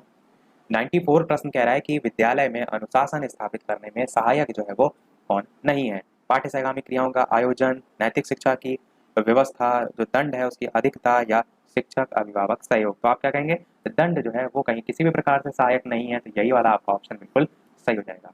95 प्रश्न भी आपका मोस्ट इंपॉर्टेंट है, तो इसको भी आपको एकदम रट के रखना है। प्रश्न आपका क्या है? राज्य हिंदी संस्थान जो है वो कहाँ स्थित है? और ये भी प्रश्न जो मैंने 2017 बैच के लिए कराया था फास्ट रिवीजन, वहां पर ये प्रश्न आपका आया था और मैंने कराया भी था फास्ट रिवीजन में और यही पूछा भी गया था। तो प्रयागराज, वाराणसी, लखनऊ या गोरखपुर में से बात करते हैं उत्तर की ऑप्शन एबीसीडी में से, तो बा आपका वाराणसी बिल्कुल जो है वो सही हो जाएगा। राज्य हिंदी संस्थान तो वाराणसी में जो है वो स्थित है। और आपका लखनऊ में भी एक हिंदी संस्थान है जिसका नाम है उत्तर प्रदेश हिंदी संस्थान, वो अगर पूछा जाए तो वो जो है आपका लखनऊ में जो है वो स्थित है। तो यही दोनों में डिफरेंस भी जो है आपका है, ये वाला जो है आपका वाराणसी में जो है वो स्थित है। 96 प्रश्न है विद्यालय जो प्रबंधन है उसमें महत्वपूर्ण भूमिका जो है वो किसकी होती है? 4 ऑप्शन है, बताना है आपको ऑप्शन एबीसीडी में से कौन सा सही होगा। बात करते हैं उत्तर की, तो प्रधानाध्यापक की जो है वो होती है। मैंने ये प्रश्न ऊपर कराया भी था, अगर आपको सही से याद होगा। 97 प्रश्न कह रहा है कि शैक्षिक प्रबंधन का महत्वपूर्ण पक्ष जो है वो क्या होता है? 4 ऑप्शन है, बताना है दंड, पुरस्कार, प्रशासन या अनुशासन? तो आप क्या कहेंगे? प्रशासन। आपका सब्जेक्ट का नाम है, उसी को ही आपको ध्यान रखना है। सब्जेक्ट का नाम क्या है? शैक्षिक प्रबंधन और प्रशासन है, और यही से मैंने अभी आपको बताया भी था। तो महत्वपूर्ण पक्ष जो है आपका होता है। 98 प्रश्न कह रहा है कौन सी पाठ्य जो सहगामी क्रिया है वो तर्क शक्ति का विकास जो है वो करती है? अभिनय, खेल कूद, निबंध लेखन या वाद विवाद? 4 ऑप्शन है, बताना है आपको कौन सा सही होगा। बात करते हैं उत्तर की, तो तर्क जो शक्ति है, सोचने समझने की आप कह सकते हैं जो क्षमता है, वो वाद विवाद में ज्यादा आप देखते हैं, इसी का ही इसमें ही जो है आप कह सकते हैं विकास जो है वो होता है। वाद विवाद में क्या होता है? बच्चे कोई पर्टिकुलर टॉपिक देते हैं तो उस पर सोचते हैं कि अपने अपने विचार रखते हैं, तो इसमें ही जो तर्क शक्ति वो ज्यादा आती है। देखते हैं अपना अगला और इस वीडियो का लास्ट प्रश्न क्या है। भगदड़ जैसी आपदाएं होती हैं, जागरूकता लिखा है यहाँ पर, जागरूकता होता है। कुप्रबंधन से, कड़ाई होने से या अधिक सुविधाओं से? बताना है आपको ऑप्शन एबीसीडी में से कौन सा जो है वो सही होगा। तो बात करते हैं ऑप्शन एबीसीडी में से कौन सा सही होगा। तो आपका ऑप्शन बा कुप्रबंधन से, यानी जो प्रबंधन है उसका सही तरीके से जो है आपने क्रियान्वयन नहीं किया है, तो उसी के आगे कु लग जाता है, तो कुप्रबंधन से ये भगदड़ जैसी जो आपदाएं होती हैं वो जो है वो होती हैं। ये प्रश्न आ सकते थे, सभी टाइप के हमने देख लिए। अब हम पूरे कोर्स के लघु और अति लघु दोनों को एक साथ मिक्स करके जो सारी चीज़ें इंपॉर्टेंट है, जो रिपीट होती हैं, उनको जो है वो देखेंगे। शुरू करते हैं और एकदम फास्ट हम चलेंगे ताकि कम समय में आप ज़्यादा चीज़ें रिवाइज कर सकें, क्योंकि यहाँ पर जो पेजेस हैं काफ़ी ज़्यादा हैं। तो पहला प्रश्न है आपका, विद्यालय प्रबंधन में किसकी किसकी भूमिका होती है? कुशल प्रबंधन से आप क्या समझते हैं? तो आप क्या कहेंगे? एक संगठन में कार्यरत जो व्यक्ति हैं उनके प्रयासों से निश्चित उद्देश्यों को प्राप्त करने के लिए नियोजन, निर्देशन और समन्वयन करने को प्रबंधन कहते हैं। डेफिनेशन तो प्रबंधन की हर हाल में आपको रटी होनी चाहिए। बाद में ये भी लिखा है प्रबंधन से आस है, तो वो आप समझ के लिख सकते हैं। फिर बात करते हैं एक सफल और प्रभावशाली जो विद्यालय प्रबंधन है उसमें विशेषताएं क्या होनी चाहिए। तो विद्यालय प्रबंधन में लचीलापन होना चाहिए, व्यवहारिकता होनी चाहिए, राष्ट्र की सामाजिक राजनीतिक दार्शनिक नीतियों और मूल्यों के अनुरूप होना चाहिए, विद्यालय प्रबंधन में सक्षमता होनी चाहिए और साथ ही साथ शिक्षा के अपेक्षित जो उद्देश्य है उसकी प्राप्ति हेतु समन्वित प्रयास भी उसके अंतर्गत होने चाहिए। नेक्स्ट प्रश्न है आपका, विद्यालय संगठन के उद्देश्य क्या होते हैं? 2018 में आया था। तो आप कहेंगे शिक्षाविदों द्वारा बनाए गए जो लक्ष्य हैं उनकी निष्ठा पूर्वक पूर्ति उससे होती है, मिलजुल कर रहने की कला सिखाना इसमें आता है, विद्यालय संबंधी जो गतिविधियां हैं, कार्यों का संचालन है, संयोजन है, वो इसमें आता है, विद्यालय में सहयोग की भावना लाना, जटिल कार्यों की सुलभता, ये सब आता है, विद्यालय को सामुदायिक केंद्र के रूप में भी बनाना उद्देश्य में आता है और साथ ही साथ शिक्षा संबंधी प्रयोग तथा अनुसंधान के लिए समुचित व्यवस्था करना भी इसमें आता है। देखिए आपको क्या करना है, विद्यालय वर्ड को पकड़ना है और संगठन क्या होता है, लोगों का इकट्ठा करना। तो उसके क्या क्या विद्यालय के संदर्भ में आप सोच सकते हैं उद्देश्य हो सकते हैं, वही आपको जोड़कर याद रखने हैं। फिर विद्यालय प्रबंधन के क्षेत्र से संबंधित कौन कौन से कार्य होते हैं, तो ये कार्य आपको रटे होने चाहिए। विद्यालय प्रबंधन के उद्देश्यों का निर्माण, अध्यापक वर्ग के कार्य में समन्वय, विद्यार्थियों का वर्गीकरण और समूहीकरण, ये सब होता है ना विद्यालय में, अलग अलग सेक्शन बांटे जाते हैं, बहुत सारी चीजें, पाठ्यक्रम सहगामी का जो कार्यक्रम है उनका क्रमिक संगठन, पाठ्यक्रम नियोजन और कार्य विभाजन, विभिन्न प्रकार की सेवाएं जैसे कि भवन उपकरण, प्रयोगशाला, पुस्तकालय, इन सब का प्रबंध किया जाता है। कार्यक्रम जो होते हैं उनका, विद्यालय का बजट तैयार करना, कार्यक्रम में जो पैसा है वो लगाना, विद्यालय नीतियां बनाना, सहयोग आदान प्रदान करना विभाग की जो अधिकारी उनसे, तो ये सब लिख सकते हैं आप। फिर बात करते हैं विद्यालय प्रबंधन की आवश्यकता और महत्व। तो आप कहेंगे कि विद्यालय प्रबंधन के द्वारा विद्यालय के लिए जो उपलब्ध मानवीय और भौतिक संसाधन है उनका सर्वोत्तम उपयोग किया जाना चाहिए और अन्य आवश्यक जो संसाधन है उनकी भी व्यवस्था करने का सफल प्रयास करना चाहिए। इसी प्रकार बालकों के सर्वांगीण विकास के लिए विद्यालय प्रबंधन के द्वारा विभिन्न प्रकार की नई नई योजनाओं का निर्माण किया जाता है। आप देखते भी हैं विद्यालय के जो समस्त कर्मचारी हैं उनके उत्तरदायित्व का बंटवारा बड़ी कुशलता और सूझबूझ के साथ किया जाता है, जिसमें शैक्षिक उद्देश्यों को आसानी से प्राप्त किया जा सके।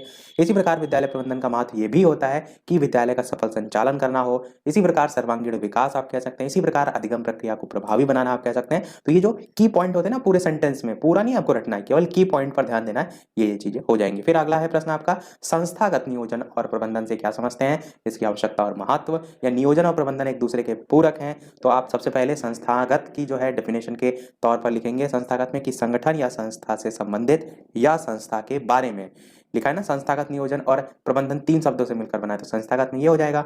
नियोजन क्या होता है, योजना बनाना या योजनाबद्ध ढंग से, और प्रबंधन क्या होता है, जो संसाधन है उनका अधिकतम उपयोग करके या करते हुए योजना का समुचित क्रियान्वयन और लक्ष्य प्राप्ति हेतु समेकित प्रयास। तो सबसे पहले आप क्या देखेंगे, संस्था के स्तर पर हो, फिर उसके संदर्भ में योजना बनाएंगे, फिर कैसे वो लागू हो। तो इस प्रकार से संस्थागत नियोजन प्रबंधन आपका हो जाएगा।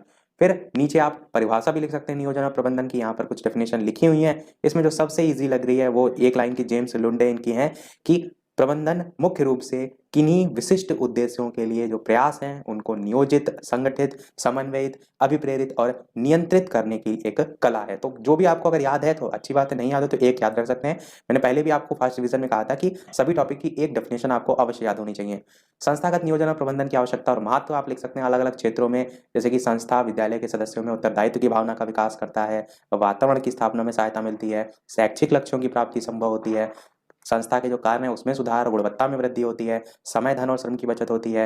इसी प्रकार सामंजस्य स्थापित करने में सहायक बेहतर सदुपयोग इससे होता है जो उपलब्ध संसाधन है। तो ये बेसिक पॉइंट है। अगला है शैक्षिक प्रशासन से आप क्या समझते हैं, 2019 में आया था। तो आप कहेंगे जिसके अंतर्गत शिक्षा के लक्ष्यों की प्राप्ति के लिए नियोजित व्यक्ति जो है वो सुव्यवस्थित रूप में उपलब्ध जो संसाधन है उनका अधिकतम प्रयोग करते हुए सहयोग पूर्वक कार्य करता है। यद्यपि शिक्षा प्रशासन सामान्य प्रशासन या लोक प्रशासन का एक अंग है, परंतु शिक्षा प्रशासन अन्य प्रशासन से थोड़ा भिन्न है, चूंकि इसका उद्देश्य मान्य जो मूल्य उनको प्राप्त करना होता है और मानवीय कुशलता का अधिक से अधिक विकास इसके द्वारा किया जाता है। तो मेन है आपको इसी के बारे में बताना था शैक्षिक प्रबंधन के। फिर प्रबंधन की प्रकृति कैसे होती है, तो आप कहेंगे प्रकृति बदलती रहती है। पहले प्रबंधन तथा स्वामित्व का अर्थ में प्रयोग करते हैं, आज तकनीकी हम रोल में इसका देखते हैं, जैसे कि प्रबंधन कला विज्ञान है और एक अध्ययन का क्षेत्र भी है, विकास का साधन है, वही सभी पॉइंट आप देख रहे हैं। मेन आपको क्या ध्यान रखना है कि जिस टॉपिक के बारे में पूछा गया उसमें क्या क्या पॉइंट आप लिख सकते हैं कि प्रबंधन एक व्यवसाय या पेशा है, आज इसकी भी अपनी आचार संहिता है, पर्यावरण की गुणवत्ता बनाए रखने में सहायक है, व्यक्तियों के संगठित समूह में कार्य कराने का एक तंत्र है, ये सारी। फिर अगला है, एक अच्छे विद्यालय भवन में विशेषताएं कौन सी होनी चाहिए। आप क्या देखते हैं अपने आप को तुरंत, जैसे इस टाइप का प्रश्न है तुरंत विद्यालय में रखिए कि मैं इस समय विद्यालय में हूँ, फिर मैं क्या देखता हूँ। सबसे पहले तो एक बढ़िया जगह पर हो, पर्याप्त स्थान का उपलब्ध होना, वहाँ पर स्थान भी उतना उपलब्ध हो जितना विद्यालय में चाहिए, विद्यालय भवन की परियोजना में गतिशीलता हो, विद्यालय भवन का आकर्षक प्रारूप हो, भवन का सुविधाओं से युक्त हो, इसी प्रकार विद्यालय का सहयोगात्मक वातावरण हो, इसी प्रकार पूर्ण योजना और पैटर्न तैयार कर लेना चाहिए कहाँ पर क्या निर्माण करना है, ये सारी चीजें। फिर विद्यालय भवन को आकर्षक बनाने में समुदाय की क्या भूमिका हो सकती है, 2 बार क्वेश्चन पूछा गया है। तो आप कहेंगे स्कूल का स्थल सड़क के पास होना चाहिए, क्योंकि यथासंभव सड़क से हटकर भी होना चाहिए। थोड़ा सा ये तो रायबर्न की डेफिनेशन है। फिर है, विद्यालय ऐसे स्थान पर स्थित हो जहाँ पर आवागमन की सुविधाएं हो, ऐसा ना हो पहाड़ पर आप जो है वो बना दे विद्यालय, बच्चे वहां तक पहुंच ही ना पाए। फिर विद्यालय प्राकृतिक वातावरण में स्थापित, ये जो पॉइंट लिखे हैं ये इसके लिखे हैं स्कूल का निर्माण करते समय रखी जाने वाली सावधानियां की ये ध्यान रखना चाहिए। और इसी सभी पॉइंट को आप इसमें भी लिख सकते हैं कि क्या क्या सावधानियां बदलनी चाहिए, और इसी को इसमें भी लिख सकते हैं कि समुदाय की भूमिका क्या है। तो समुदाय की भूमिका यही है कि इन सब चीजों का ध्यान रखें, मतलब एक ही प्रश्न 3 तरीके से आएगा, आंसर आपका वही सेम रहेगा, बस लिखने का थोड़ा तरीका बदल लेंगे प्रश्न के अकॉर्डिंग। कि विद्यालय बहुत ढलान पर ना हो, बस स्टैंड, रेलवे स्टेशन आदि के समीप स्थापित नहीं किए जाने चाहिए क्योंकि शोर शराबा होता है। इसी प्रकार अस्पताल, डाकघर ये सभी सुविधाएं हो, आसपास का क्षेत्र साफ हो, मिट्टी ऐसी हो पानी से विधा से सोख ले, ऐसा ना हो हर समय कीचड़ बना रहे। मुतालियर शिक्षा आयोग की बात करें, उसने भी इसके बारे में कहा है कि खुली हवा की शिक्षा पद्धति के लिए विद्यार्थियों के छोटे छोटे वर्ग होने चाहिए, और संतोषजनक जो शिक्षण है उसके लिए काफी छायादार जगह की भी आवश्यकता होती है। फिर बात करते हैं शाला स्वच्छता से आपका क्या अभिप्राय है। तो आप कहेंगे शाला स्वच्छता मतलब विद्यालय की स्वच्छता। विद्यालय स्वच्छता में आप छात्रों का सहयोग किस प्रकार प्राप्त करेंगे, तो आप छात्रों को जागरूक कर देंगे, अच्छी आदत का विकास कर देंगे, हाथ स्वच्छता से होने वाली बीमारियों के बारे में बताएंगे, विभिन्न बीमारी जो उनकी जानकारी देंगे, तो इससे बच्चे जागरूक होंगे और शाला स्वच्छता की ओर अग्रसर होंगे। फिर विद्यालय में छात्रावास यानी हॉस्टल का काम क्या होता है, तो अब बच्चे निवास उनका आसपास नहीं है तो रुक सकते हैं, प्रतिदिन दूर से घर, मतलब आप अपने आप को रख के देखिए, जैसे आप डीएलएड दूर से कर रहे हैं तो आप किन किन वजहों से आपका जो हॉस्टल है वो आवश्यक है, वही सब आप इसमें पॉइंट वाइज लिख देंगे। बालक छात्रावास के नियमों का पालन करके अनुशासन सीख जाते हैं। इसी प्रकार छात्रावास उन बच्चों के लिए वरदान होता है जिनके माता पिता का स्थानांतर जल्दी नहीं होता है, मतलब ट्रांसफर नहीं होता है। सभी छात्र परस्पर मिलकर रहते हैं, उनमें संगठन की भावना आती है, आत्मनिर्भरता आती है, क्योंकि स्वयं रहकर जाके आपने भी डीएलएड अगर कहीं दूर रह के किया होगा तो ये चीज आप भी देखते हैं कि आप में आत्मनिर्भरता आ जाती है। फिर अगला है, विद्यालय का फर्नीचर बनवाते समय किन किन बातों को ध्यान रखें। शारीरिक अभिवृद्धि को ध्यान रखते हुए कुर्सी और डेस्क की व्यवस्था की जाती है, क्यों, उसमें पॉइंट है कि फर्नीचर बनाते समय इस बात पर ध्यान दें कि वो किस कक्षा के छात्रों के लिए बनाया गया है, उसी के अनुसार वो फर्नीचर हो, और फर्नीचर की विषय विशेष की जो आवश्यकता है उसको ध्यान में रखा जाए, ऊंचाई ज्यादा ना हो कि पैर हवा में ना हिलते रहें। इसी प्रकार छात्रों के समक्ष भी इतना स्थान अवश्य रहना चाहिए कि वो अपने पैरों को आवश्यकता पड़ने पर सुविधा के साथ फैला सकें। तो वो जो बेसिक चीजें आपने स्वयं अनुभव की हैं वो आपको इसमें लिखनी है। कुर्सी का अगला किनारा गोलाई युक्त हो जिससे रक्तवाहिनियों पर कुप्रभाव ना पड़े। कुर्सी का पिछला हिस्सा ऐसा हो कि छात्र की कमर को थकने में सहारा मिले। डेस्क की ऊंचाई कुर्सी की ओर से इतनी अवश्य होनी चाहिए कि वो छात्रों की नाभि को छुए। इसी प्रकार डेस्क की चौड़ाई लगभग 18 इंच हो, डेस्क के ऊपरी सतह का ढाल आगे की ओर 15 डिग्री पर हो। इस टाइप से आप बेसिक पॉइंट लिख सकते हैं। फिर है आपका विज्ञान शिक्षण में प्रयोगशाला का क्या महत्व है, तो आप कहेंगे प्रयोगशाला वो स्थान है जहां पर सैद्धांतिक ज्ञान की प्रामाणिकता को प्रयोग की कसौटी पर रखते हैं। देखिए कोई भी चीज आप देखते हैं और प्रैक्टिकल करते हैं तो प्रैक्टिकल ज्यादा प्रभावी होता है। तो जैसे कोई आपने चीज पढ़ा दी, अब उसी छात्र उससे संबंधित कोई छात्र में तर्क हुआ या जिज्ञासा उत्पन्न हुई तो उसकी संतुष्टि कहाँ से होगी, वो तो प्रयोगशाला में जब उस चीज को स्वयं प्रयोग करके देखेगा तो होगी। उससे रचनात्मक शक्ति का विकास होगा, बालक और नए नए तरीके से सोचेगा, नई चीजों की खोज करेगा, वो सब। फिर विद्यालय में शौचालय की आवश्यकता और महत्व पर प्रकाश डालिए, तो आप कहेंगे कि विद्यालय में पर्याप्त शौचालय होने चाहिए और हर प्रकार की सुविधा होनी चाहिए। मूत्रालय में टाइल्स लगे होने चाहिए, धुलाई आवश्यक रूप से हो। इसी प्रकार थोड़ा सा इसमें यह भी लिखा हुआ है कि बीमारियां फैलती हैं जैसे कि हैजा, टाइफाइड, डायरिया, पेचिस, इन सब के फैलने की आशंका बनी रहती है, वो सब आप लिखेंगे। फिर है आपका मानवीय प्रबंधन क्यों आवश्यक है, किन किन बातों का ध्यान रखेंगे, तो मानवीय प्रबंधन के उद्देश्य में लिखेंगे कि इसके प्रबंधन से विद्यालय समाज की जो आकांक्षा की पूर्ति करने में सक्षम होता है, क्योंकि समाज में भी इसका महत्वपूर्ण स्थान होता है।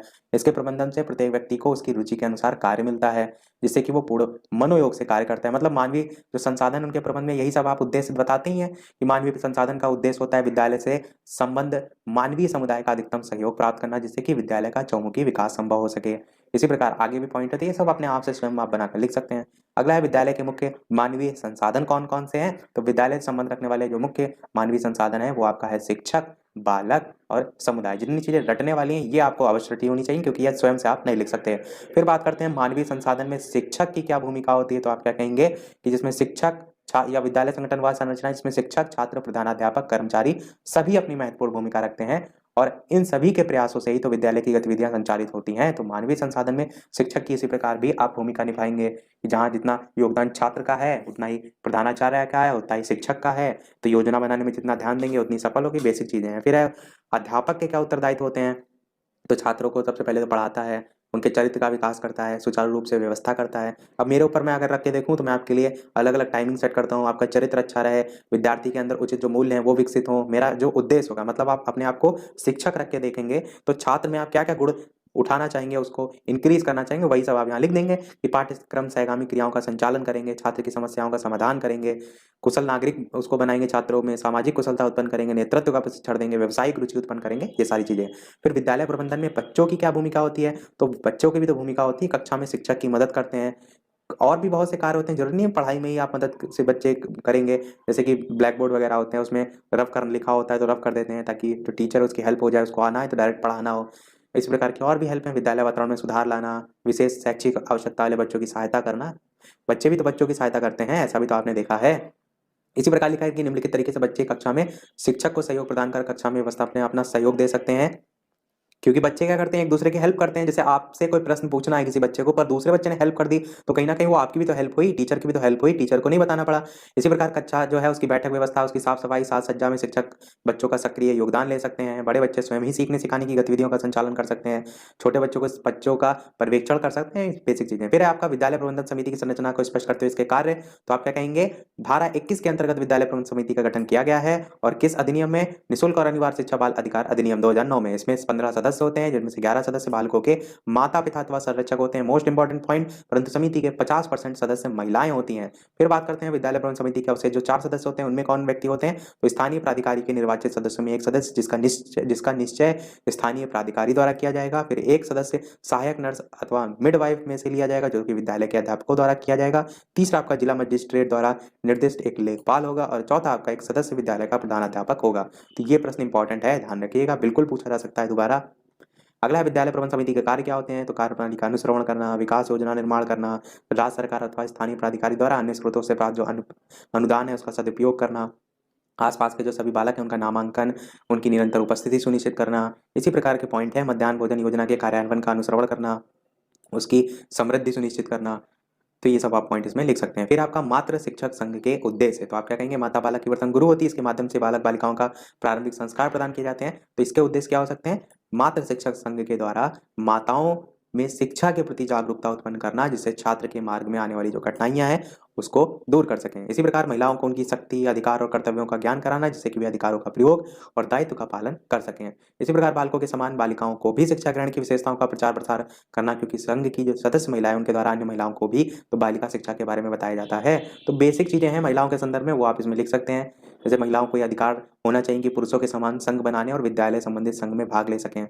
अगला है अभिभावक शिक्षक संघ शिक्षा के विकास में किस प्रकार सहायक हैं। तो आप क्या कहेंगे, जैसे ऊपर आपने महिला शिक्षा संघ में देखा, सेम वही पॉइंट है, बस यहाँ पर आप अभिभावक शिक्षक संघ को जोड़ देंगे कि हमारे देश में शिक्षा व्यवस्था में समस्या का हल केवल सरकारी जो प्रयत्न है उनसे संभव नहीं हो पाता। इन समस्याओं का हंडोलना तब संभव है जब तक समाज के सभी अभिग्रहण सहयोग न करें, और शिक्षा की गुणवत्ता में अभिभावक और अध्यापकों की महत्वपूर्ण भूमिका होती है। इन्हीं को लेकर आप लिख देंगे। फिर आपका महिला प्रेरक दल के कार्य। तो ये कार्य क्या होते हैं, गांव और शहर के जो पिछड़े क्षेत्र की महिलाएं होती हैं उनको शिक्षा के महत्व को समझाया जाता है। इनमें आप 2-4 ही पॉइंट ध्यान रखिए, जैसे कि महिला प्रेरक दल के माध्यम से स्त्री पुरुष के लिए जो भेद है उसको समाप्त किया जाता है। मेन किस में ध्यान दिया जा रहा है, क्षेत्र की जो महिलाएं हैं उनकी शिक्षा को लेकर बात की गई है। इसी को पॉइंट बनाकर आप 2-4 पॉइंट लिख सकते हैं। महिला प्रेरक दल मानवीय मूल्यों की वृद्धि, यही मैंने आपको क्या कहा था, की पॉइंट ध्यान रखना है, मानवीय मूल्यों की वृद्धि है, सहयोग की भावना है, जो आपको वहां लिखना होगा। फिर आपका विद्यालय और समुदाय के जो संबंध है उसको स्पष्ट कीजिए। 2019-16 दो टाइप से अलग अलग प्रश्न पूछा गया है। तो आप क्या कहेंगे, विद्यालय, अभिभावक और समुदाय तीनों एक दूसरे से जुड़े हुए हैं, तीनों ही सामाजिक प्राणी है। मनुष्य एक सामाजिक प्राणी है, शिक्षा उसे समुदाय का कुशल सदस्य बनाती है और सतत शिक्षा के द्वारा व्यक्ति अपनी अधिकतम विकास करते हुए समाज की सामाजिक, आर्थिक, नैतिक आवश्यकताओं को समझता है, उनकी पूर्ति करता है। इसी प्रकार अभिभावक तो मैंने बता ही दिया, अभिभावक दिवस का आयोजन भी आप लिख सकते हैं। फिर आपका ग्राम, यहाँ पर एक पॉइंट लिखा है, इसको देख लीजिए कि अभिभावक समुदाय और विद्यालय सभी एक दूसरे से अभिन्न रूप से संबंध है, सभी एक दूसरे के पूरक और पालक हैं। अब देखिए ग्राम शिक्षा समिति के कौन कौन से सदस्य होते हैं, इनके कार्यों का स्पष्ट कीजिए। तो स्थायी नियम सन 1972 का सन 1975 में संशोधन किया गया, इसके लिए प्रत्येक ग्राम शिक्षा समिति बनाई गई है। और ग्राम शिक्षा समिति की बात करें तो इस समिति इस प्रकार है, ग्राम सभा का प्रधान इसका अध्यक्ष होता है। बेसिक विद्यालय के जो छात्र हैं उनके 3 संरक्षक या अभिभावक, जिनमें से एक महिला होती है, और या उप विद्यालय निरीक्षक द्वारा मनोनीत किए जाते हैं। और जो ऊपर पूछा गया था विद्यालय प्रबंधन समिति पूछा गया था, तो इसमें और नीचे वाले में कंफ्यूज ना होइएगा। विद्यालय प्रबंधन समिति पूछा जाए तो 15 सदस्य हैं, और ग्राम शिक्षा समिति पूछी जाए तो इस प्रकार से लिखना है कि ग्राम सभा का प्रधान इसका अध्यक्ष होता है। बेसिक विद्यालय के जो छात्र हैं उनके 3 संरक्षक या अभिभावक, जिनमें से एक महिला होती है, ये उप विद्यालय निरीक्षक द्वारा मनोनीत किए जाते हैं। और बेसिक विद्यालयों का जो प्रधान अध्यापक होता है वो एक से अधिक विद्यालय होने पर वरिष्ठतम प्रधान अध्यापक इस समिति का सचिव जो है वो सदस्य सचिव होता है। ग्राम शिक्षा समिति का कार्य क्या है, तो इसमें से कुछ 4-5 आप याद रख सकते हैं कि बेसिक स्कूलों की स्थापना, प्रशासन, नियंत्रण, प्रबंधन, और बेसिक स्कूलों के विकास, प्रसार और सुधार के लिए योजनाएं बनाना, उनके जो भवन हैं, उपस्कर हैं, उसके सुधार के लिए जिला पंचायत समिति को सुझाव देना। इसी प्रकार भवन निर्माण, रख रखाव, मरम्मत, इन सब में सहयोग करना। शिक्षा मित्रों, आचार्यों, अनुदेशक, इनके लिए उपयुक्त जो पात्र अभ्यर्थी उनका चयन करना। इसी प्रकार ग्राम शिक्षा समिति की जो बैठक है उसमें 6 से 14 वर्ष तक की आयु के बालकों का ज्ञान प्रतिशत नामांकन निर्धारित करना। तो इसमें लगभग 4 से 5 पॉइंट आप रट के रखिएगा ताकि ये प्रश्न आए तो आप कर ले जाएं। फिर बात करते हैं बजट का अर्थ बताइए, तो आप क्या कहेंगे? बजट का संबंध कार्मिक क्षेत्र से होता है। इसकी उत्पत्ति फ्रेंच भाषा जो है उसके बुर्जेट शब्द से हुई है, जिसका अर्थ होता है चमड़े की थैली। बजट का अर्थ पहले थैली से लगाया जाता था, किंतु धीरे धीरे इसका जो प्रयोग है वो थैली में रखे गए आय व्यय पत्रकों के लिए होने लगा है। बस ये मेन ध्यान रखिए, ये किस उत्पत्ति हुई है, बाकी तो बजट आप जानते ही हैं कि होता क्या है। फिर आपसे पूछा जा सकता है स्कूल का बजट बनाते समय जो बातें ध्यान रखनी है, तो ये है धनराशि का सही विभाजन हो। मैं लगभग 4 से 5 पॉइंट बोल रहा हूँ, उसको ध्यान दीजिए कि सबसे पहले तो आपको ये ध्यान रखना है कि जो धनराशि उसका सही विभाजन हो, कहाँ का कार्य में लगाना है। फिर जो बजट बनाया उसका समय पर निरीक्षण हो। उसके साथ साथ जो शिक्षा का केंद्रीकरण है, विकेंद्रीकरण है, इनका भी ध्यान रखा जाए। प्रशासनिक क्रियाओं, योजनाओं तथा विभिन्न प्रकार के जो प्रकरण है उनको स्थायी और अस्थायी, निश्चित अथवा अनिश्चित रूप प्रदान किया जाना चाहिए, इनका ध्यान रखें। तो ये आप पॉइंट ध्यान रख सकते हैं। फिर बात करते हैं वित्तीय प्रबंधन के साधन कौन कौन से होते हैं। तो विद्यालय अनुदान, हेडिंग याद रखनी है आपकी। फिर आपका टीएलएम ग्रांट, फिर समुदाय से प्राप्त धन, फिर विद्यालय की भू संपत्ति से अर्जित धन, फिर ग्राम पंचायत निधि तथा जन प्रतिनिधियों से प्राप्त अनुदान। ये 5 आपके पॉइंट हैं, किसके हैं? ये आपके वित्तीय प्रबंधन के साधन हैं। फिर आप कहेंगे सीखने सिखाने की प्रक्रिया में वित्तीय प्रबंधन किस प्रकार से सहायक है। तो शिक्षक और जो कर्मचारी हैं उनकी योग्यता, अनुभव, क्षमता के आधार पर नियुक्त कर सकते हैं। आय व्यय से संबंधित एक निर्धारित अवधि के लिए वित्तीय योजना तैयार कर सकते हैं। तो ये 2016 में देखिए पूछा गया था, ऐसे ही क्वेश्चन पूछे जाएंगे। तो लिखना आपको यहाँ पर देखिए थ्योरी अधिकतर अपने आप से ही है, तो चीजों को समझ लीजिए और लिखना आपको अपनी लैंग्वेज में है। विद्यालय की कार्य क्षमता निर्धारित कर सकता है और शिक्षकों और कर्मचारियों की संख्या निर्धारित कर सकता है, ये सभी चीजें।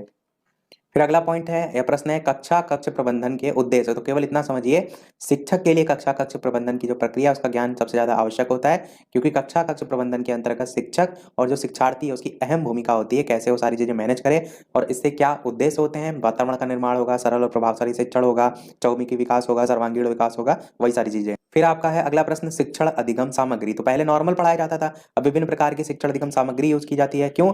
ताकि बच्चे इंटरेस्ट लें, छात्रों में रुचि उत्पन्न हो, ध्यान आकर्षित हो और उनका जो शिक्षण है, अधिगम है, वो प्रभावी हो, स्थायी हो, वही सारी चीजें। अगला है अनुशासनहीनता के निवारण हेतु अपने विचार। तो अनुशासन बनाए रखें उसके लिए क्या क्या आप कर सकते हैं। छात्र में प्रेम सहानुभूति बना रहे, नेतृत्व की सफल क्षमता उनमें होनी चाहिए ताकि लड़े नहीं, ये सारी चीजें बेसिक हैं। फिर आपका है शिक्षण कार्य में जो शैक्षिक गतिविधियां हैं उनसे क्या अभिप्राय होता है। तो आप कहेंगे आजकल शैक्षिक गतिविधियां सभी विद्यालयों में अपनाई जा रही हैं, जैसे वाद विवाद, नाटक, पिकनिक और शैक्षिक भ्रमण, अभिरुचि प्रदर्शन, छात्र परिषद, खेलकूद संबंधी क्रियाएं हो गया, सांस्कृतिक कार्यक्रम हो गया, ये सभी। और प्रश्न ये भी लिखा ना कि सोधारण स्पष्ट कीजिए। तो यहाँ पर इस टाइप से लिख भी सकते हैं, राष्ट्रीय पर्व, गणतंत्र दिवस पे अलग अलग आयोजन होते हैं, गांधी जयंती, वाद विवाद, भाषण। फिर शिक्षण अधिगम सामग्री प्रबंधन के उद्देश्य, ये तो मैंने ऊपर ही बताया कि बच्चों की गुणवत्ता का विकास हो, उनका अधिगम प्रभावी हो, बच्चे इंटरेस्ट लें, शिक्षण सामग्री और ज्यादा यूज होगी तो बच्चे जाहिर सी बात इंटरेस्ट लेंगे। तो वो सब क्या थे? उद्देश्य थे। पर यहाँ पर एक छोटा सा वर्ड जोड़ दिया गया, प्रबंधन। तो प्रबंधन का मतलब क्या है? कैसे वो जो आपकी शिक्षण अधिगम सामग्री उसकी व्यवस्था की जाए। तो ये पॉइंट यहाँ पर समझिए, ये वाला 5वां कि प्रबंधन में जो प्राप्त अनुदान धनराशि है उसके सदुपयोग पर विचार किया जाए। प्रबंधन तो हम तभी करते हैं, जैसे आपके यहाँ किसी की शादी है, आपके घर में किसी की, तो आपके पास जैसे 1 लाख रुपए है, तो आपको क्या करना है, उसी 1 लाख रुपए में पूरी शादी निपटानी है, एक एज्यूम करके मैं बता रहा हूँ। तो वो आप किस प्रकार से प्रबंधन करेंगे उन चीजों का, वही यहाँ पर भी है कि शिक्षण अधिगम सामग्री जो है फ्री तो आती नहीं है, पैसा लगता है, तो उस पैसे का कैसे प्रबंधन करेंगे, तो ये ध्यान रखना कि कम से कम धन से अधिक शिक्षण सामग्री खरीदी जा सके, जो शिक्षण सामग्री खरीदी जा रही है उसका ज्यादा से ज्यादा यूज हो, तो वो आप इन सब में लिखेंगे कि जो अधिगम है उसको स्थायित्व बनाए और शिक्षण अधिगम सामग्री ऐसी खरीदें जो बच्चों पर भी सकारात्मक प्रभाव डालें। अगला प्रश्न देखते हैं, कक्ष प्रबंधन की जो प्रक्रिया है उसमें कौन कौन से तथ्यों का प्रबंधन आवश्यक होता है, तो आप कहेंगे वातावरण का ध्यान रखें, उचित, देखिए वर्डिंग को समझिए, कभी भी प्रश्न आप नहीं गलत करेंगे। कक्ष की बात की जा रही है, एक क्लास की बात की जा रही है, प्रबंधन की बात की जा रही है, मतलब कक्ष से संबंधित कौन कौन से आप प्रबंधन तैयारियां या एडजस्टमेंट करेंगे, उनमें कौन कौन से तथ्यों का प्रबंधन आवश्यक होता है। आप देखिए कक्ष में सबसे पहले तो आप यही देखते हैं वातावरण कैसा है, अच्छा सही आकार है कि नहीं, ऐसा तो नहीं बहुत छोटा है, बच्चे वहां ज्यादा है, उचित बैठक व्यवस्था है, उचित प्रकाश है, उचित शिक्षण विधि का यूज है, अनुशासन है, शिक्षण अधिगम सामग्री का यूज है, छात्र सहभागिता है, पृष्ठ पोषण मतलब होता है फीडबैक, मतलब बच्चे या टीचर जो है जिसने कोई चीज पढ़ाई तो उसने कैसा पढ़ाया, बच्चे फीडबैक देंगे, तो इसी चीज को और भी जगह यूज करते हैं, तो फीडबैक भी तो जरूरी होता है हर चीज में। कोई कंपनी अपनी सर्विस देती है वो फीडबैक मांगती है, फ्लिपकार्ट अमेजॉन कुछ चीज खरीदते हैं वो फीडबैक मांगते हैं ताकि वो उचित सुधार कर सकें जो चीज उसमें कमी है। बात करते हैं अगला शिक्षण में लर्निंग कॉर्नर के एवं उद्देश्य का महत्व बताइए, तो आप कहेंगे लर्निंग कॉर्नर के माध्यम से शिक्षण अधिगम प्रक्रिया को प्रभावी बनाया जा सकता है। लर्निंग कॉर्नर द्वारा जो नीरस विषय है उसको रुचिकर बनाया जा सकता है, उत्तम शैक्षिक वातावरण बनाया जा सकता है, शिक्षण अधिगम सामग्री को व्यवस्थित किया जा सकता है। इसी प्रकार प्रत्येक विषय के जो कठिन टॉपिक हैं, प्रकरण हैं, उनको सरल बनाया जा सकता है, बाल केंद्रित शिक्षण प्रक्रिया का अंग होता है और नवाचार की नवीन अवधारणा है। लर्निंग कॉर्नर तैयार करने में जो शिक्षक है उनके साथ साथ छात्रों का भी सहयोग जो है वो लिया जाता है और साथ ही साथ चित्र शिक्षण के उपकरण और शिक्षण सामग्री का यूज भी होता है। तो वही बेसिक चीजें हैं जो आपने अधिकतर पाठ्य सहगामी क्रियाओं में पॉइंट देखे कि वो इंटरेस्टिंग बनाता है टॉपिक को, तो वही चीजें आप इसमें भी लिख सकते हैं। लिखाया था, कह सकते हैं कि सभी विषयों को रुचिपूर्ण और सरल बनाने के लिए लर्निंग कॉर्नर का यूज किया जाता है। इतनी मेन सबसे पूरे जो ये आपका प्रश्न है इसकी मेन ये लाइन है, इसको ध्यान रखिएगा। फिर देखते हैं पुस्तकालय की व्यवस्था में किन बातों का ध्यान रखना आवश्यक है, तो शानदार पुस्तकालय भवन होना चाहिए, प्रशिक्षित पुस्तकालय अध्यक्ष होना चाहिए, उचित पुस्तकों का संकलन हो, पत्र पत्रिकाओं का चुनाव हो, पुस्तकों के अध्ययन के लिए प्रोत्साहन हो, पुस्तकों का वितरण हो, समय तालिका में पुस्तकालय के घंटे की व्यवस्था हो, खुले वातावरण खुले पुस्तकालय की व्यवस्था हो, शिक्षक द्वारा कक्षा में ही पुस्तक जो है उनका वितरण हो, सुदृढ़ व्यवस्था हो, यही मेन चीज है। आपके जो प्रश्न, आपके जो इंग्लिश पेपर है उसका जो फास्ट डिवीजन है वो रह गया है, वो मैं आपको fast revision in the sense जो इस टाइप के प्रश्न है वो मैं या तो आपको देखूंगा, उसमें प्रश्न कराने वाले होंगे तो पेपर वाले दिन भी हम वीडियो देखेंगे फास्ट रिवीजन के तौर पर, तो या तो उस दिन करा लेंगे, तो आप टेंशन नहीं लीजिए, कराई सारी चीजें आ जाएंगी, आगे पीछे टाइम हो सकता है पर पेपर से पहले आपको चीजें प्रोवाइड कराई जाएंगी। इसके अलावा वीडियो पसंद आ रहा हो तो सभी लोग वीडियो को लाइक अवश्य कर दीजिएगा, आपके लिए बैक टू बैक इतनी सारी मेहनत की जा रही है तो आपका एक तो लाइक वीडियो पर बनता ही है, तो सभी लोग वीडियो को लाइक कर दीजिएगा और साथ ही साथ सभी छात्रों के साथ शेयर भी कर दीजिएगा ताकि सभी लोग जो है वो जुड़ सकें और अपनी स्पीड में सभी चीजें रिवाइज कर सकें। इसमें आपका शैक्षिक प्रबंधन में बहुत देखते हैं प्रश्न आपका, समय तालिका की विद्यालय में उपयोगिता क्या है, तो आप कहेंगे स्कूल के काम और घंटे, आप जानते हैं ना पीरियड वगैरह इसलिए रखे जाते हैं कि सारी व्यवस्थाओं खेलकूद पे भी ध्यान रखा जाए और बेसिक चीजें। फिर आप कहेंगे अच्छी समय सारणी के विविध कार्य संचालन का सच्चा प्रतिबिंब है, स्पष्ट कीजिए, मतलब समय सारणी को ही आपको यहाँ पर भी डिफाइन करना है। विद्यालय में कितने अध्यापक हैं, उनके नाम क्या है, कौन से विषय पढ़ाए जाते हैं, कितने घंटे पढ़ाए जाते हैं, ये सभी समय सारणी पर आधारित है। कितने कक्ष हैं, इसका ज्ञान भी समय सारणी द्वारा मिलता है क्योंकि उतने ही टीचर अलॉट किए जाएंगे, उतने ही क्लासेस अलॉट की जाएंगी, वो सारी चीजें आप इसमें लिख सकते हैं अलग अलग बिंदुओं के आधार पर कि समय जो है आपका वितरण समानता के आधार पर, सिद्धांत के आधार पर किया गया है, आवश्यकता अनुसार कक्षा का निरीक्षण कार्य कर सकते हैं। फिर है आपका समय सारणी के 2 सिद्धांत, तो 2 सिद्धांत में आप कहेंगे यहाँ पर अलग अलग पॉइंट लिखे हैं, वही ऊपरी वाले पॉइंट आप लिख सकते हैं कि आपको किस स्तर के लिए समय तालिका बनानी है इसमें ध्यान रखना चाहिए और समय तालिका के निर्माण करते समय विषय के कठिनाई स्तर का भी ध्यान रखना चाहिए। कुछ विषय ऐसे होते हैं ना जिन पर सप्ताह में अधिक जो आपके कालांश मतलब क्या है, जितने पीरियड की बात की उसकी व्यवस्था की जा सकती है, तो टॉपिक कौन सा है, किस क्लास की अधिक आवश्यकता है, उसके आधार पर ही सब निर्धारित किया जाता है। आपको ये सब चीजें अपने ऊपर रख के देखनी, जब आप स्वयं विद्यालय में पढ़ते थे तब आप क्या अनुभव करते थे कि विज्ञान और जो क्राफ्ट विषय उनमें लगातार कम से कम 2 कालांश होने चाहिए, खेल कूद का भी समय होना चाहिए, प्रैक्टिकल भी सारी चीजें होनी चाहिए, जो पीरियड है उनके बीच में जो आपका जो भोजन का समय होता है, लंच का समय होता है, वो इतना होना चाहिए कि बच्चे कर ले, ऐसा ना हो 10 ही मिनट रखा गया, तो ये सही सब आपको इसमें बना के लिखना है। अगला पाठ्यक्रमी क्रियाओं से आशय क्या होता है, तो ये होता है एक्स्ट्रा करिकुलर एक्टिविटीज, इतना सा समझ गए होंगे आप क्योंकि बेसिक वर्ड आप यूज भी बहुत करते हैं कि पढ़ाई के साथ साथ और सारी क्रियाएं ताकि बच्चों में और ज्यादा क्रिएटिविटी आए। फिर आप कहेंगे कि विद्यालय में आयोजित किए जाने वाले किन्हीं 4 पाठ्य सहगामी क्रियाओं का वर्णन करते हैं, उनके महत्व। तो ये पाठ्य सहगामी क्रियाकलाप लिखे हुए हैं, इनको रट लीजिए। खेल हो गया, वाद विवाद है, गीत है, कविता, भाषण, पिकनिक, शैक्षिक भ्रमण, अभिरुचि प्रदर्शन, ये सभी आपके पाठ्य सहगामी क्रियाकलाप हो जाएंगे। बहुत बार प्रश्न पूछा गया 2018, 19, 16, 17, इसलिए इंपॉर्टेंट है, इसलिए याद रखिएगा। और बारे में इसके ये लिख सकते हैं कि इसके महत्व को हम निम्नलिखित शीर्षक के द्वारा कह सकते हैं। मूल प्रवृत्तियों का शोधन और परिमार्जन हो गया, नागरिकता के गुणों का विकास होता है, पाठ्य सहगामी जो क्रियाएं हैं, अवकाश के समय का सदुपयोग होता है, ज्ञान का व्यवहारिक प्रयोग होता है। पाठ्य सहगामी मतलब ये पाठ के साथ जब क्रिएटिविटी आप कोई कर रहे हैं, जैसे कि कोई मॉडल बना रहे हैं, हम जब मॉडल बना रहे हैं कोई, उसे क्या क्या आपके महत्व हैं, तो बच्चे जो है सामाजिक भावना का विकास होगा, उससे नागरिकता के गुणों का विकास होगा। सामाजिकता कैसे? सामाजिकता मतलब कि समाज पर ही कोई आधारित, लाल किला बना रहे हैं तो क्या समाज से जुड़ा हुआ नहीं है? ज्ञान का व्यवहारिक यूज कर रहे हैं, मतलब ज्ञान आप पढ़ रहे हैं और उसका यूज जीवन में कर रहे हैं तो व्यवहारिक यूज हो रहा है। अवकाश का समय का यूज हो रहा है, खाली बैठे हैं तो कहीं ना कहीं क्रिएटिविटी आ रही है, सृजनात्मक क्षमता आ रही है, वही सब आपको इसमें भी लिखनी है। फिर आपका प्रश्न है संचयी अभिलेख की क्या उपयोगिता है। ये समझिए प्रश्न को कि छात्रों, अध्यापकों और अभिभावकों के लिए अत्यंत उपयोगी होता है, क्योंकि इसके द्वारा छात्रों की कमजोरियों को जानने का प्रयास किया जाता है, जिससे छात्रों की प्रगति और अवनति का ज्ञान होता है। तो इंपॉर्टेंट है पॉइंट, संचय अभिलेख ध्यान रखिएगा, ये चीजें याद करने वाली होती हैं, ये अपने आप से नहीं लिखनी होती हैं। अभिलेख आप लिख सकते हैं विभिन्न प्रकार के, जो आपके शैक्षिक जो प्रपत्र हैं, या अध्यापकों का वेतन है, धन है, आय व्यय है, अवकाश है, इन सब का लेखा जोखा क्या कहता है? अभिलेख कहलाता है। विद्यालय अभिलेख का क्या महत्व होता है? तो आप कहेंगे कार्यालय विद्यालय का नाड़ी संस्थान होता है, ये इन्होंने कहा है एस.एन. मुखर्जी ने, अच्छी डेफिनेशन है।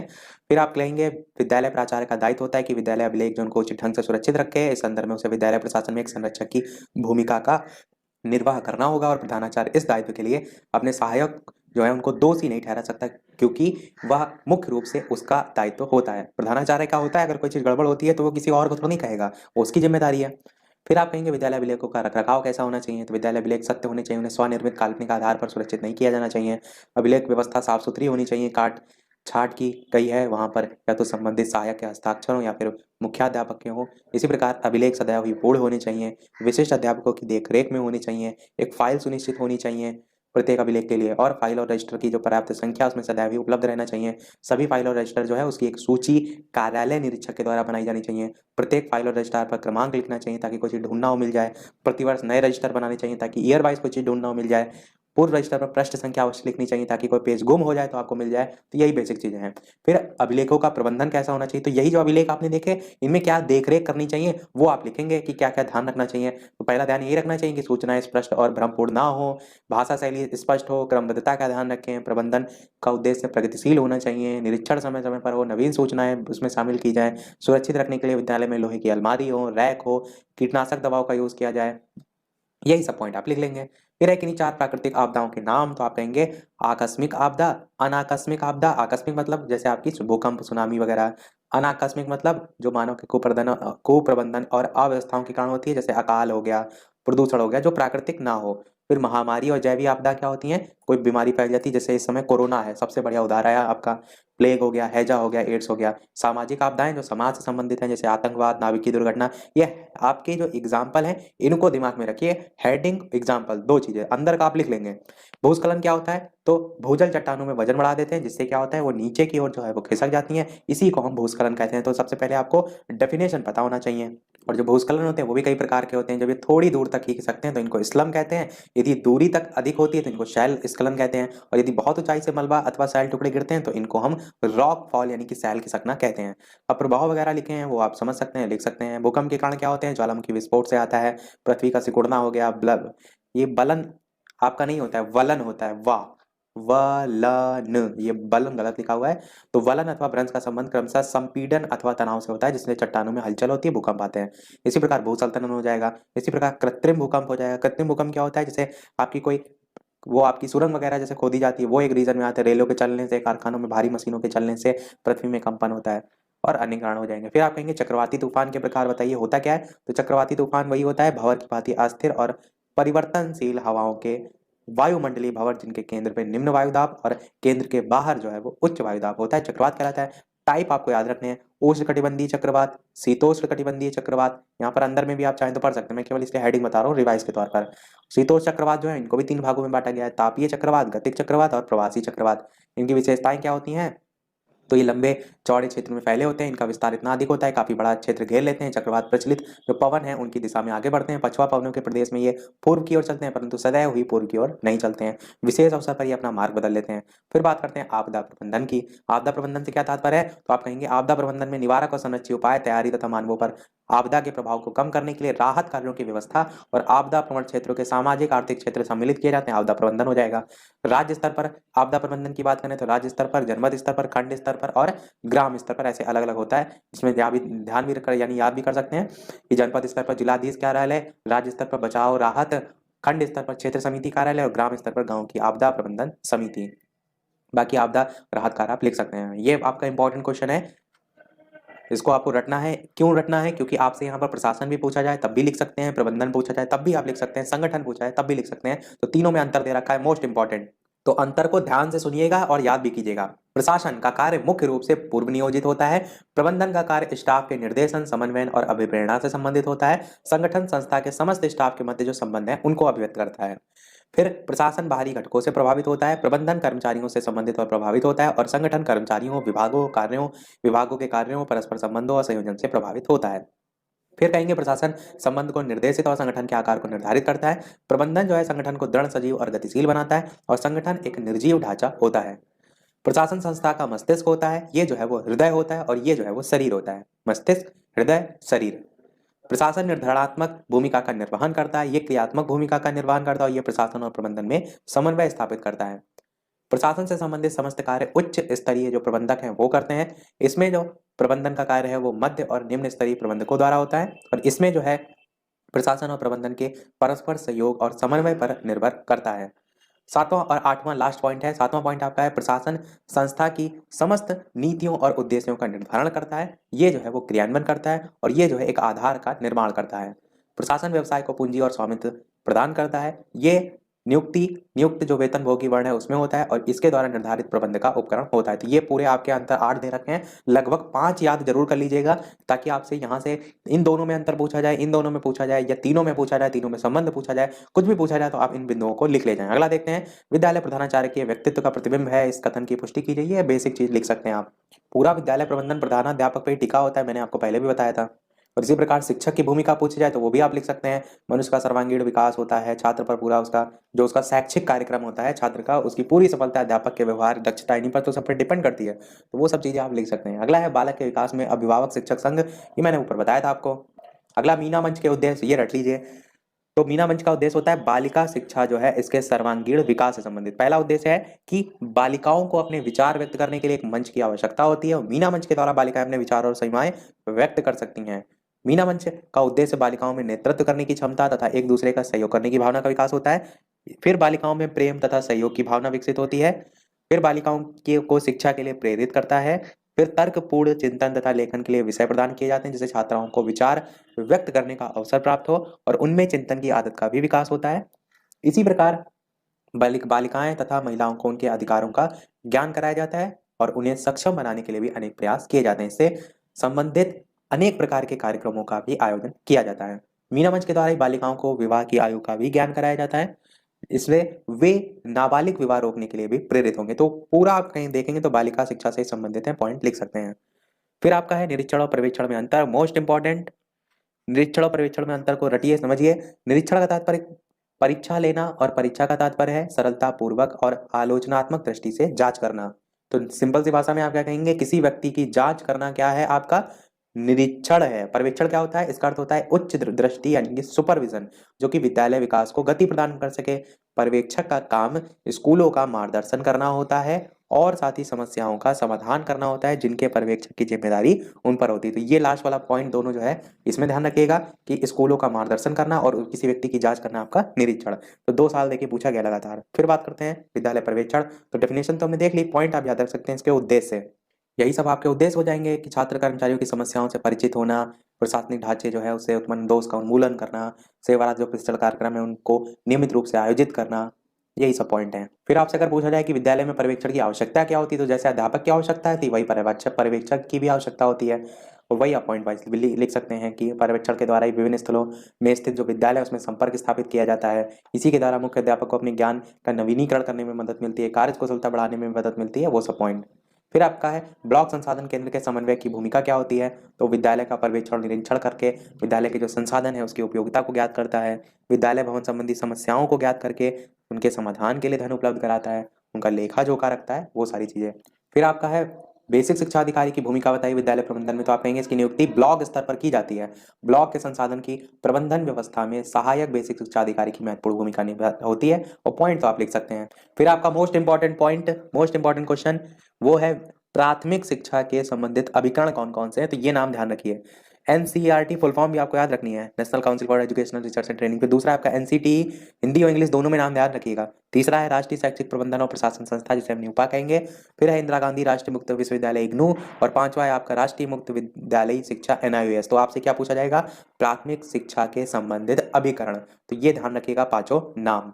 फिर यहाँ पर एक एक के बारे में पूछ लिया गया, जैसे एनसीईआरटी सबसे पहले इसके कार्य पूछ लिए गए, तो आप जानते हैं पाठ्यक्रम निर्माण, पाठ्य पुस्तकों का निर्माण, शिक्षण विधियों को विकास, समस्याओं को समझना, उनका हल करना, जो सेवारत और सेवारत पूर्व हैं उनके प्रशिक्षण कार्यक्रम की रूपरेखा तैयार करना, जवाहर नवोदय विद्यालय प्रवेश परीक्षा का संपादन करना, केंद्रीय विद्यालय वो सब परीक्षा होती है, वो सब आप इसमें लिख सकते हैं।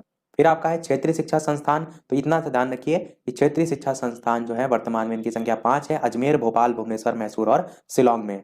और ये जो है वो जो सेवारत शिक्षक हैं उनके लिए अभिनव पाठ्यक्रम रिफ्रेशर कोर्स जो है वो चलाते हैं। यहाँ पर एनसीईआरटी जो है उसके संकलन, प्रसार और फैलाव को दृष्टिगत रखते हुए 5 पत्रिकाओं का प्रकाशन भी लिखा है, तो एक बार पढ़ लीजिए, हो सकता है पत्रिका पूछी जाए तो। Indian educational review, journal of Indian education, school science, the primary teacher और आधुनिक भारतीय शिक्षा, ये सभी एनसीईआरटी के द्वारा पत्रिकाएं प्रकाशित होती हैं। फिर आपके पूछे गए हैं राष्ट्रीय शिक्षक शिक्षा परिषद यानी कि एनसीटीई के उद्देश्य और कार्य, तो ये आप जानते ही हैं, सारे नोटिफिकेशन आपके अधिकतर सभी इसी के थ्रू निकलते हैं।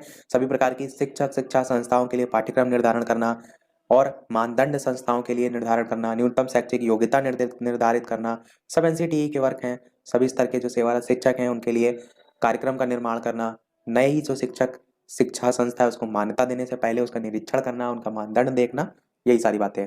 फिर पूछा गया आपका प्रश्न इग्नू के संदर्भ में, तो स्थापना हुई थी सितंबर 1985 में। दायित्व क्या है, देश की शिक्षा व्यवस्था में मुक्त विश्वविद्यालय को बढ़ावा देना और सुदूर शिक्षा प्रणाली प्रारंभ करने के लिए ही ऐसी प्रणाली में समन्वयन और मानकों का निर्धारण किया जाता है।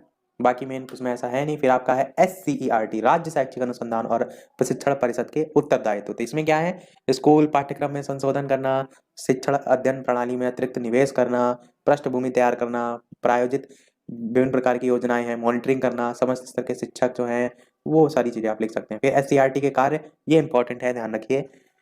वही यही पॉइंट आप ऊपर वाले उसमें भी लिख सकते हैं कि जैसे सेवा पूर्व और सेवारत जो प्रशिक्षण कार्यक्रम है उनका आयोजन करता है सीआरटी। प्राथमिक और उच्च प्राथमिक जो कक्षाएं हैं उनके लिए पाठ्यक्रम, पाठ्य पुस्तकों, शिक्षक संदर्शिकाओं, उपयोगी साहित्य का विकास करता है। शोध सर्वेक्षण और नवाचार कार्यक्रम का संचालन करता है। निजी संस्थान को बीटीसी एनआईटी प्रशिक्षण कार्यक्रम के लिए संबद्धता प्रदान करता है। निःशुल्क और अनिवार्य बाल शिक्षा अधिकार नियमावली के अंतर्गत पाठ्यचर्या और मूल्यांकन का निर्धारण करता है, और साथ ही साथ अन्य कार्य, प्रतिभा खोज प्रतियोगिता, पर्यवेक्षण, निर्देशन, परामर्श, ये सब आप अलग अलग पॉइंट में लिख सकते हैं कि इसका ये सब भी तो कार्य होता है। यही आप एनसीईआरटी में भी लिख सकते हैं, पर्यवेक्षण तो वहां भी आएगा आपका। अगला है राज्य शैक्षिक अनुसंधान और जो परिषद एससीईआरटी है उसके उद्देश्य बताने, तो उद्देश्य आप कहेंगे कार्यात्मकता में सुधार लाना, डाइट के सदस्य और समन्वयक माह में कम से कम 2 अलग विद्यालय में जाएं, उनका शैक्षिक सहयोग करें, बेसिक चीजें। फिर आपका मनोविज्ञानशाला उत्तर प्रदेश प्रयागराज के कार्य बताने हैं, तो आप क्या कहेंगे, आचार्य नरेंद्र देव समिति की संस्तुति के आधार पर उत्तर प्रदेश शिक्षा विभाग के तत्वाधान में प्रयागराज में 1947 में जो है वो स्थापना की गई थी। जो राज्य शैक्षिक अनुसंधान और प्रशिक्षण परिषद उत्तर प्रदेश की एक इकाई मनोविज्ञान और निर्देशन विभाग, ब्यूरो ऑफ साइकोलॉजी के रूप में कार्यरत है। तो मनोविज्ञानशाला में इतना ध्यान रखिएगा, इंपॉर्टेंट है। अधिकारी की बात करें तो मनोविज्ञानशाला प्रयागराज में निदेशक के रूप में प्रांतीय शिक्षा सेवा संवर्ग का अधिकारी होता है, और सहायता व कार्य संचालन हेतु मनोवैज्ञानिक सहायक मनोवैज्ञानिक प्राप्त होते हैं। यही सब बेसिक चीजें लिखी हुई हैं। फिर मनोविज्ञानशाला की स्थापना के कार्य, तो आप क्या कहेंगे, विद्यालय में शिक्षा प्राप्त करने वाले जो छात्र हैं उनको शैक्षिक, व्यवसायिक, व्यक्तिगत निर्देशन, परामर्श देना, मनोविज्ञान का प्रशिक्षण देकर बच्चों को समझाने की क्षमता विकास करना, शिक्षा को उपयोगी मनोविज्ञान प्रयोग और अनुसंधान करना, सेवा आयोजक जो उनके चयन में मनोवैज्ञानिक परामर्श सहायता देना। तो ये सब इंपॉर्टेंट पॉइंट है, इसलिए मैं आपको एक एक पढ़ के बता रहा हूँ। एससीईआरटी, एनसीईआरटी, मनोविज्ञानशाला, ये सब आपके पूछे जाते हैं, तो ध्यान रखिएगा। फिर आपका पीएनपी, जानते हैं आप सभी, परीक्षा नियामक प्राधिकारी उत्तर प्रदेश इलाहाबाद। इसकी बात करें तो उत्तर प्रदेश के नाम से 1872 के आसपास स्थापना हुई। वर्ष 1921 में माध्यमिक शिक्षा परिषद के गठन से पूर्व प्रदेश की समस्त शैक्षिक परीक्षाओं का उत्तरदायित्व इसी विभाग को जो है वो था। बाकी वही सब पॉइंट है। अनुभाग और कार्य विवरण आप याद रख सकते हैं। कोष अनुभाग, गोपनीय अनुभाग, अभिलेख अनुभाग, ये सब इसके अंतर्गत आते हैं। समादेश अनुभाग, बिल अनुभाग, एकीकृत अनुभाग, प्रशिक्षण अनुभाग, प्रशिक्षण 1 था वो, ये प्रशिक्षण 2 अनुभाग। फिर अगला प्रश्न है डाइट के किन्हीं 2 विभागों के नाम। ये तो आपका मोस्ट से भी ज्यादा मोस्ट इंपॉर्टेंट क्वेश्चन है, इसको तो आप एकदम रट के रखिएगा कि कौन कौन से विभाग होते हैं। तो जिला शिक्षा और प्रशिक्षण संस्थान डाइट के जो विभाग हैं उनकी संख्या यहाँ पर दे रखी है। टोटल 7 विभाग होते हैं। सेवा पूर्व शिक्षक प्रशिक्षण विभाग, कार्यानुभव विभाग, जिला संस्थान इकाई, सेवारत कार्यक्रम क्षेत्रीय संपर्क तथा प्रवर्तन समन्वय विभाग, पाठ्यक्रम सामग्री विकास और मूल्यांकन विभाग, शैक्षिक तकनीकी विभाग, नियोजन और प्रबंधन विभाग। तो ये सातों नाम एकदम रट के रखिएगा। डाइट के कार्य क्या होते हैं?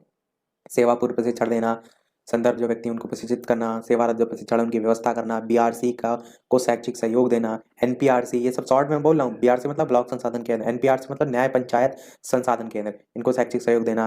विद्यालय के जो प्रधानाध्यापक है उनके लिए संस्था का नियोजन प्रबंधन, यही सब चीजें हैं। फिर आपका न्याय पंचायत संदर्भ केंद्र के दायित्व क्या होते हैं? तो आप कहेंगे कम से कम 2 बार प्रभावी अध्यापक हेतु पर्यवेक्षण और निरीक्षण का कार्य किया जाए, पंचायत स्तर पर शैक्षिक और शिक्षणोत्तर कार्यानुभव गतिविधि आयोजन हो, ये सब भी आप लिख सकते हैं।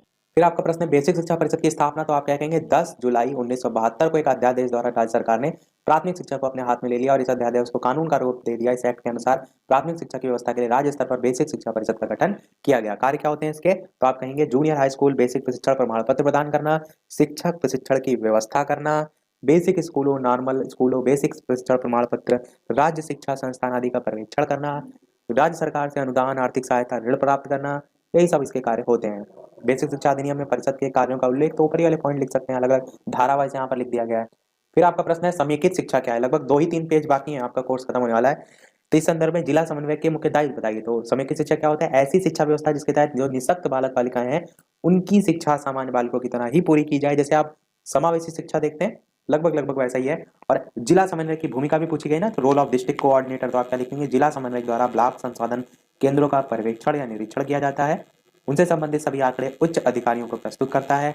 यह शिक्षा की दृष्टि से जो पिछड़े विद्यालय है उनका पर्यवेक्षण करके उन्हें निर्देशित करता है। ये जिला स्तरीय प्रबंधन की योजना में अपनी सक्रिय भूमिका निभाता है।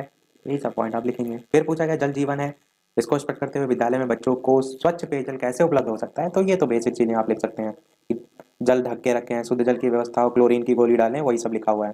फिर इसी प्रकार प्रश्न है विद्यालय में खेलकूद की व्यवस्था किन किन बातों का ध्यान रखना चाहिए? तो विद्यार्थियों के स्वास्थ्य की रक्षा होती है, खेलों में विविधता हो, ये ध्यान रखें, छात्र छात्राओं के खेलने के लिए अलग अलग व्यवस्था हो, अनुशासन रहे, खेल को खेल की भावना से खेला जाए, बालक बालिकाओं के इंटरेस्ट के अनुसार हो, प्रशिक्षित शिक्षक भी हो, ये सब लिखेंगे आप। अगला और मोस्ट इंपॉर्टेंट क्वेश्चन आपका है वो है प्रमुख विद्यालय अभिलेखों का वर्णन कीजिए। इसको भी रट लीजिएगा कि कौन कौन से होते हैं, क्योंकि ये आप स्वयं से नहीं लिख सकते, आपको रटे होने चाहिए। अध्यापक उपस्थिति पंजिका, छात्र उपस्थिति पंजिका, पत्र व्यवहार पंजिका, आय व्यय पंजिका, ग्राम शिक्षा विधि या आय व्यय पंजिका, छात्रवृत्ति वितरण पंजिका, कोटेशन रख रखाव पंजिका, ये सब आपके होते हैं। इनके नाम आप याद रखिएगा। इसी में ही आपका जो अध्यापक उपस्थिति पंजिका है वो यहाँ पूछा गया क्या होता है। तो ये रजिस्टर प्रधानाध्यापक के कक्ष में या कार्यालय में विद्यालय के प्रारंभ होने के पूर्व ही रखा जाना चाहिए। इससे विद्यालय के प्रत्येक अध्यापक और अन्य कर्मचारीगण अपने नाम के सामने उस तिथि में अपने हस्ताक्षर और आने का समय लिख सके। तो आप देखते भी वो अटेंडेंस लगाते हैं, वही यहाँ पर है। छात्र उपस्थिति सेम जैसे यहाँ पर अध्यापक उपस्थिति, वैसे छात्र उपस्थिति अटेंडेंस लगाई जाती है, वही इसमें भी आप लिख देंगे। फिर आपका है विद्यालय तथा समुदाय के संबंध, तो एक दूसरे से संबंधित होते हैं। 2017-19 में आया था, अलग अलग टाइप से आप लिख सकते हैं। समुदाय के जो कर्तव्य हैं वो भी आप इसमें लिख सकते हैं कि विद्यालय जब कभी अभिभावक को बुलाता है तो उसमें अनिवार्य रूप से उपस्थित हो, विद्यालय के शिक्षकों के साथ निरंतर संपर्क में रहे, ये सब समुदाय के तो कर्तव्य होते हैं। फिर आपका ये सेकंड लास्ट क्वेश्चन है, ये एक प्रश्न रह गया और ये प्रश्न रह गया है। नेतृत्व का आशय क्या होता है? कार्य की सफलता में कुशल नेतृत्व की क्या भूमिका होती है? आप कहेंगे समाज में नेतृत्व का स्थान बहुत ही ज्यादा इंपॉर्टेंट होता है। और नेतृत्व जो भी चीज से संबंधित हो, कोई खेल हो, कोई प्रतियोगिता हो, तो लीडरशिप जो है सबसे ज्यादा जरूरी होती है, कुशल नेतृत्वकर्ता की सबसे ज्यादा जरूरी होती है। उसी को लेकर यहाँ पर सभी पॉइंट आप लिखेंगे। और अब दैनंदिनी शिक्षक के कार्यों का दर्पण है, इस कथन की व्याख्या कीजिए। तो यह अध्यापक डायरी बनाई जाती है जिसमें आप देखेंगे वर्ष भर में विभिन्न कक्षाओं में पढ़ाई जाने वाली विषय सामग्री का विवरण दैनिक, साप्ताहिक, मासिक आधार पर होता है। समय सारणी कक्षा अनुसार और विषय अनुसार रहती है। छात्र जो है उनके नाम और पते का विवरण रहता है। शिक्षण विधियों का उल्लेख रहता है। संपूर्ण गतिविधियों का विवरण रहता है। विद्यार्थियों की प्रगति रहती है। प्रतिभाशाली छात्र जो है उनकी सूची रहती है। समस्याजनक जो बालक है उनकी सूची रहती है। तो यही आप देखते हैं दैनंदिनी बहुत से विद्यालयों में जब आप डीएलएड करते हैं तो ये दैनंदिनी बनवाई भी जाती है। तो हो सकता है आपने भी बनवाई हो। तो पूरे हमारे सभी प्रश्न सभी कोर्स के समाप्त हो गए। अब लेते हैं उन बिंदुओं की जो मैंने स्टार्टिंग में कहा था कि हम सबसे लास्ट में जो है वो देखेंगे। तो सबसे पहला यहाँ पर है आपका राज्य शिक्षा संस्थान। देखिए यह प्रश्न आपका बहुविकल्पी में भी पूछा जा सकता है, यही प्रश्न आपका लघु त्रि में भी पूछा जा सकता है और ये अति लघु में भी, तो पूछे जाने के चांसेस बहुत ज्यादा हैं। तो नाम ध्यान रखिएगा सभी के, राज्य शिक्षा संस्थान। राज्य शिक्षा संस्थान जो है, यदि बात करें कि इसका मुख्यालय कहाँ है, तो आप कहेंगे इलाहाबाद में जो है वो है। दूसरी चीज पूछी जाती है वो ये कि जो राज्य शिक्षा संस्थान है इसका गठन कब हुआ, तो आप कहेंगे 1964 ईस्वी में। फिर यहां से प्रश्न पूछा जाता है इसके कार्यों के संदर्भ में। तो कार्य क्या होते हैं, तो इसका एक कार्य होता है जो क्रियात्मक शोध होता है उस पर जोर देना, दूसरा कार्य होता है बीटीसी, विशिष्ट बीटीसी, शिक्षा मित्र, जो संबंधित पाठ्यक्रम होता है उसका विकास करना। तीसरा एक और कार्य आप याद रख सकते हैं, चलिए 4 तक देख लेंगे। तीसरा अगर बात करें तो जिला शिक्षा और प्रशिक्षण संस्थान यानी जो डाइट है उसके शैक्षिक गुणवत्ता में वृद्धि के लिए निर्देशन प्रदान करने का कार्य भी इसी का होता है। और साथ ही साथ जिला शिक्षा और प्रशिक्षण संस्थान के शैक्षिक गुणवत्ता में वृद्धि के साथ साथ आप ये भी कहेंगे कि प्राथमिक और उच्च प्राथमिक जो विद्यालय होते हैं उनके पाठ्यक्रम के विकास के संदर्भ में या उनका विकास करने के संदर्भ में भी इसका कार्य होता है। तो ये आपका हो गया पहला पॉइंट, रफ करते हैं। तो दूसरे की बात करते हैं। दूसरा आपका है राज्य विज्ञान शिक्षा संस्थान उत्तर प्रदेश। इसकी बात करें तो इसका भी इलाहाबाद में ही है। और इसके अगर कार्य की बात करें तो आप कहेंगे गणित तथा विज्ञान के जो शिक्षक हैं उनको प्रशिक्षण दिलाने का, विज्ञान प्रदर्शनी की व्यवस्था करना, विज्ञान की जो पाठ्य पुस्तकें हैं उनका विकास करना, विज्ञान में शोध कार्य पर बल देना, इसी प्रकार विज्ञान से संबंधित क्रियात्मक शोध पर जोर देना, इसी प्रकार विज्ञान से संबंधित जो कार्यशाला है, सेमिनार है, उनका आयोजन करना, ये सभी इसके कार्य हो जाएंगे।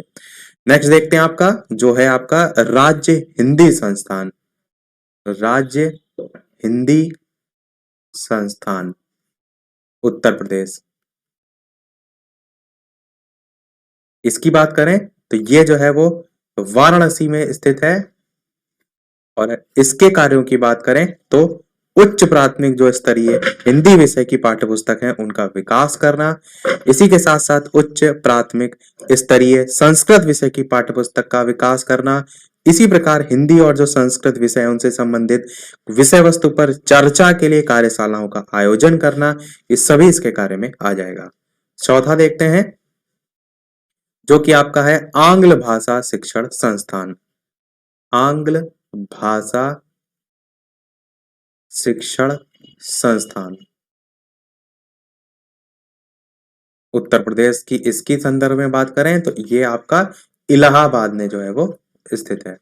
नाम वर्तमान प्रयागराज है तो प्रयागराज भी आप लिख दीजिए, वो भी सही है। इसके कार्यों की बात करें तो उच्च प्राथमिक स्तर के लिए आंग्ल भाषा से मतलब अंग्रेजी विषय की पाठ्य पुस्तकों का विकास करना इसका पहला कार्य। दूसरा कार्य अंग्रेजी शिक्षण को रोचक बनाना, प्रभावी बनाना, और टीएलएम यानी कि टीचिंग लर्निंग जो मटेरियल होता है उसका कार्य निर्माण करना भी इसके अंतर्गत आता है। एक और याद रख सकते हैं, अंग्रेजी शिक्षण के गुणात्मक उन्नयन के लिए ये कार्यशालाओं का आयोजन भी जो है वो करता है। तो सारी चीजें हमने देख ली। अब वो प्रश्न देख लेते हैं जैसे कि सभी वीडियो में हम आपसे एक ना एक प्रश्न पूछते हैं, पर यहाँ पर हम 2 प्रश्न आपसे पूछेंगे जिसका आंसर आपको वीडियो के मेन कमेंट में टाइप करके बताना है। पर प्रश्नों को देखने से पहले वीडियो भी तक आपने लाइक ना किया हो, सभी लोग वीडियो को लाइक भी करते रहिएगा, चैनल पर नए हो सब्सक्राइब करके जुड़ जाइएगा। टेलीग्राम चैनल से जो भी ना जुड़े हो लिंक आपको डिस्क्रिप्शन में मिल जाएगी, बालाजी स्टडी अड्डा सर्च करके भी जुड़ सकते हैं। यहाँ पर पहला प्रश्न जो है ये जो सबसे लेटेस्ट में आपका डीएलएड चतुर्थ सेमेस्टर के पेपर हुए थे फरवरी 2021 में, उसमें ये क्वेश्चन पूछा गया था कि प्रदेश में बालिका शिक्षा को बढ़ावा देने के लिए यूनिसेफ द्वारा निर्मित ऑडियो विजुअल माध्यम पर आधारित शैक्षिक निर्देश कार्यक्रम जो है वो मीना मंच में कितने जो है वो टोटल कैसेट हैं, 8, 12, 15 या फिर 20। एक चीज मैं आपको और बता दूं कि इसी सब्जेक्ट का हमने पूरा कोर्स जो SCERT आपका ऑफिशियल कोर्स की PDF है उससे भी कराया था पहले बैचेस के, वो भी देख लीजिएगा, क्योंकि जो इससे पहले पेपर हुआ था वो पूरा टोटल आपके SCERT कोर्स सही था। तो साइड में आई बटन में लिंक आपको दे दूंगा, उस पर क्लिक करके आप इसी सब्जेक्ट का SCERT PDF से भी कोर्स जो है एक बार देख लीजिएगा, ताकि कम समय में वो भी सारी चीजें आपकी कवर हो जाए। तो एक प्रश्न आपका ये हो गया, 8, 12, 15 या 10 में से अपना आंसर वीडियो के मेन कमेंट में बताइएगा। दूसरा प्रश्न आपका एक और देख लेते हैं, जो कि है आपका कि सीमैट का जो गठन है वो कब हुआ था। ए ऑप्शन है 1987, बी ऑप्शन है 1990, सी ऑप्शन है 1995 और डी ऑप्शन है 1999। तो ये दोनों प्रश्न है आपके लिए, दोनों का आंसर वीडियो के मेन कमेंट में टाइप करके बताइएगा। कल के दोनों पेपर के लिए सभी को ढेर सारी शुभकामनाएं, अच्छे से अच्छा पेपर करके आइएगा। देखिए पहला पेपर तो आपका इजी रहेगा, और जो दूसरा वाला पेपर है उसका लेवल आपको कठिन देखने को मिल सकता है। इससे पहले के बैचेस के आप जो पेपर है उनका सॉल्यूशन एक बार अवश्य देख लीजिएगा, जिससे आपको अंदाजा लगे कि कैसे कैसे प्रश्न पूछे गए हैं और पूछे जा सकते हैं।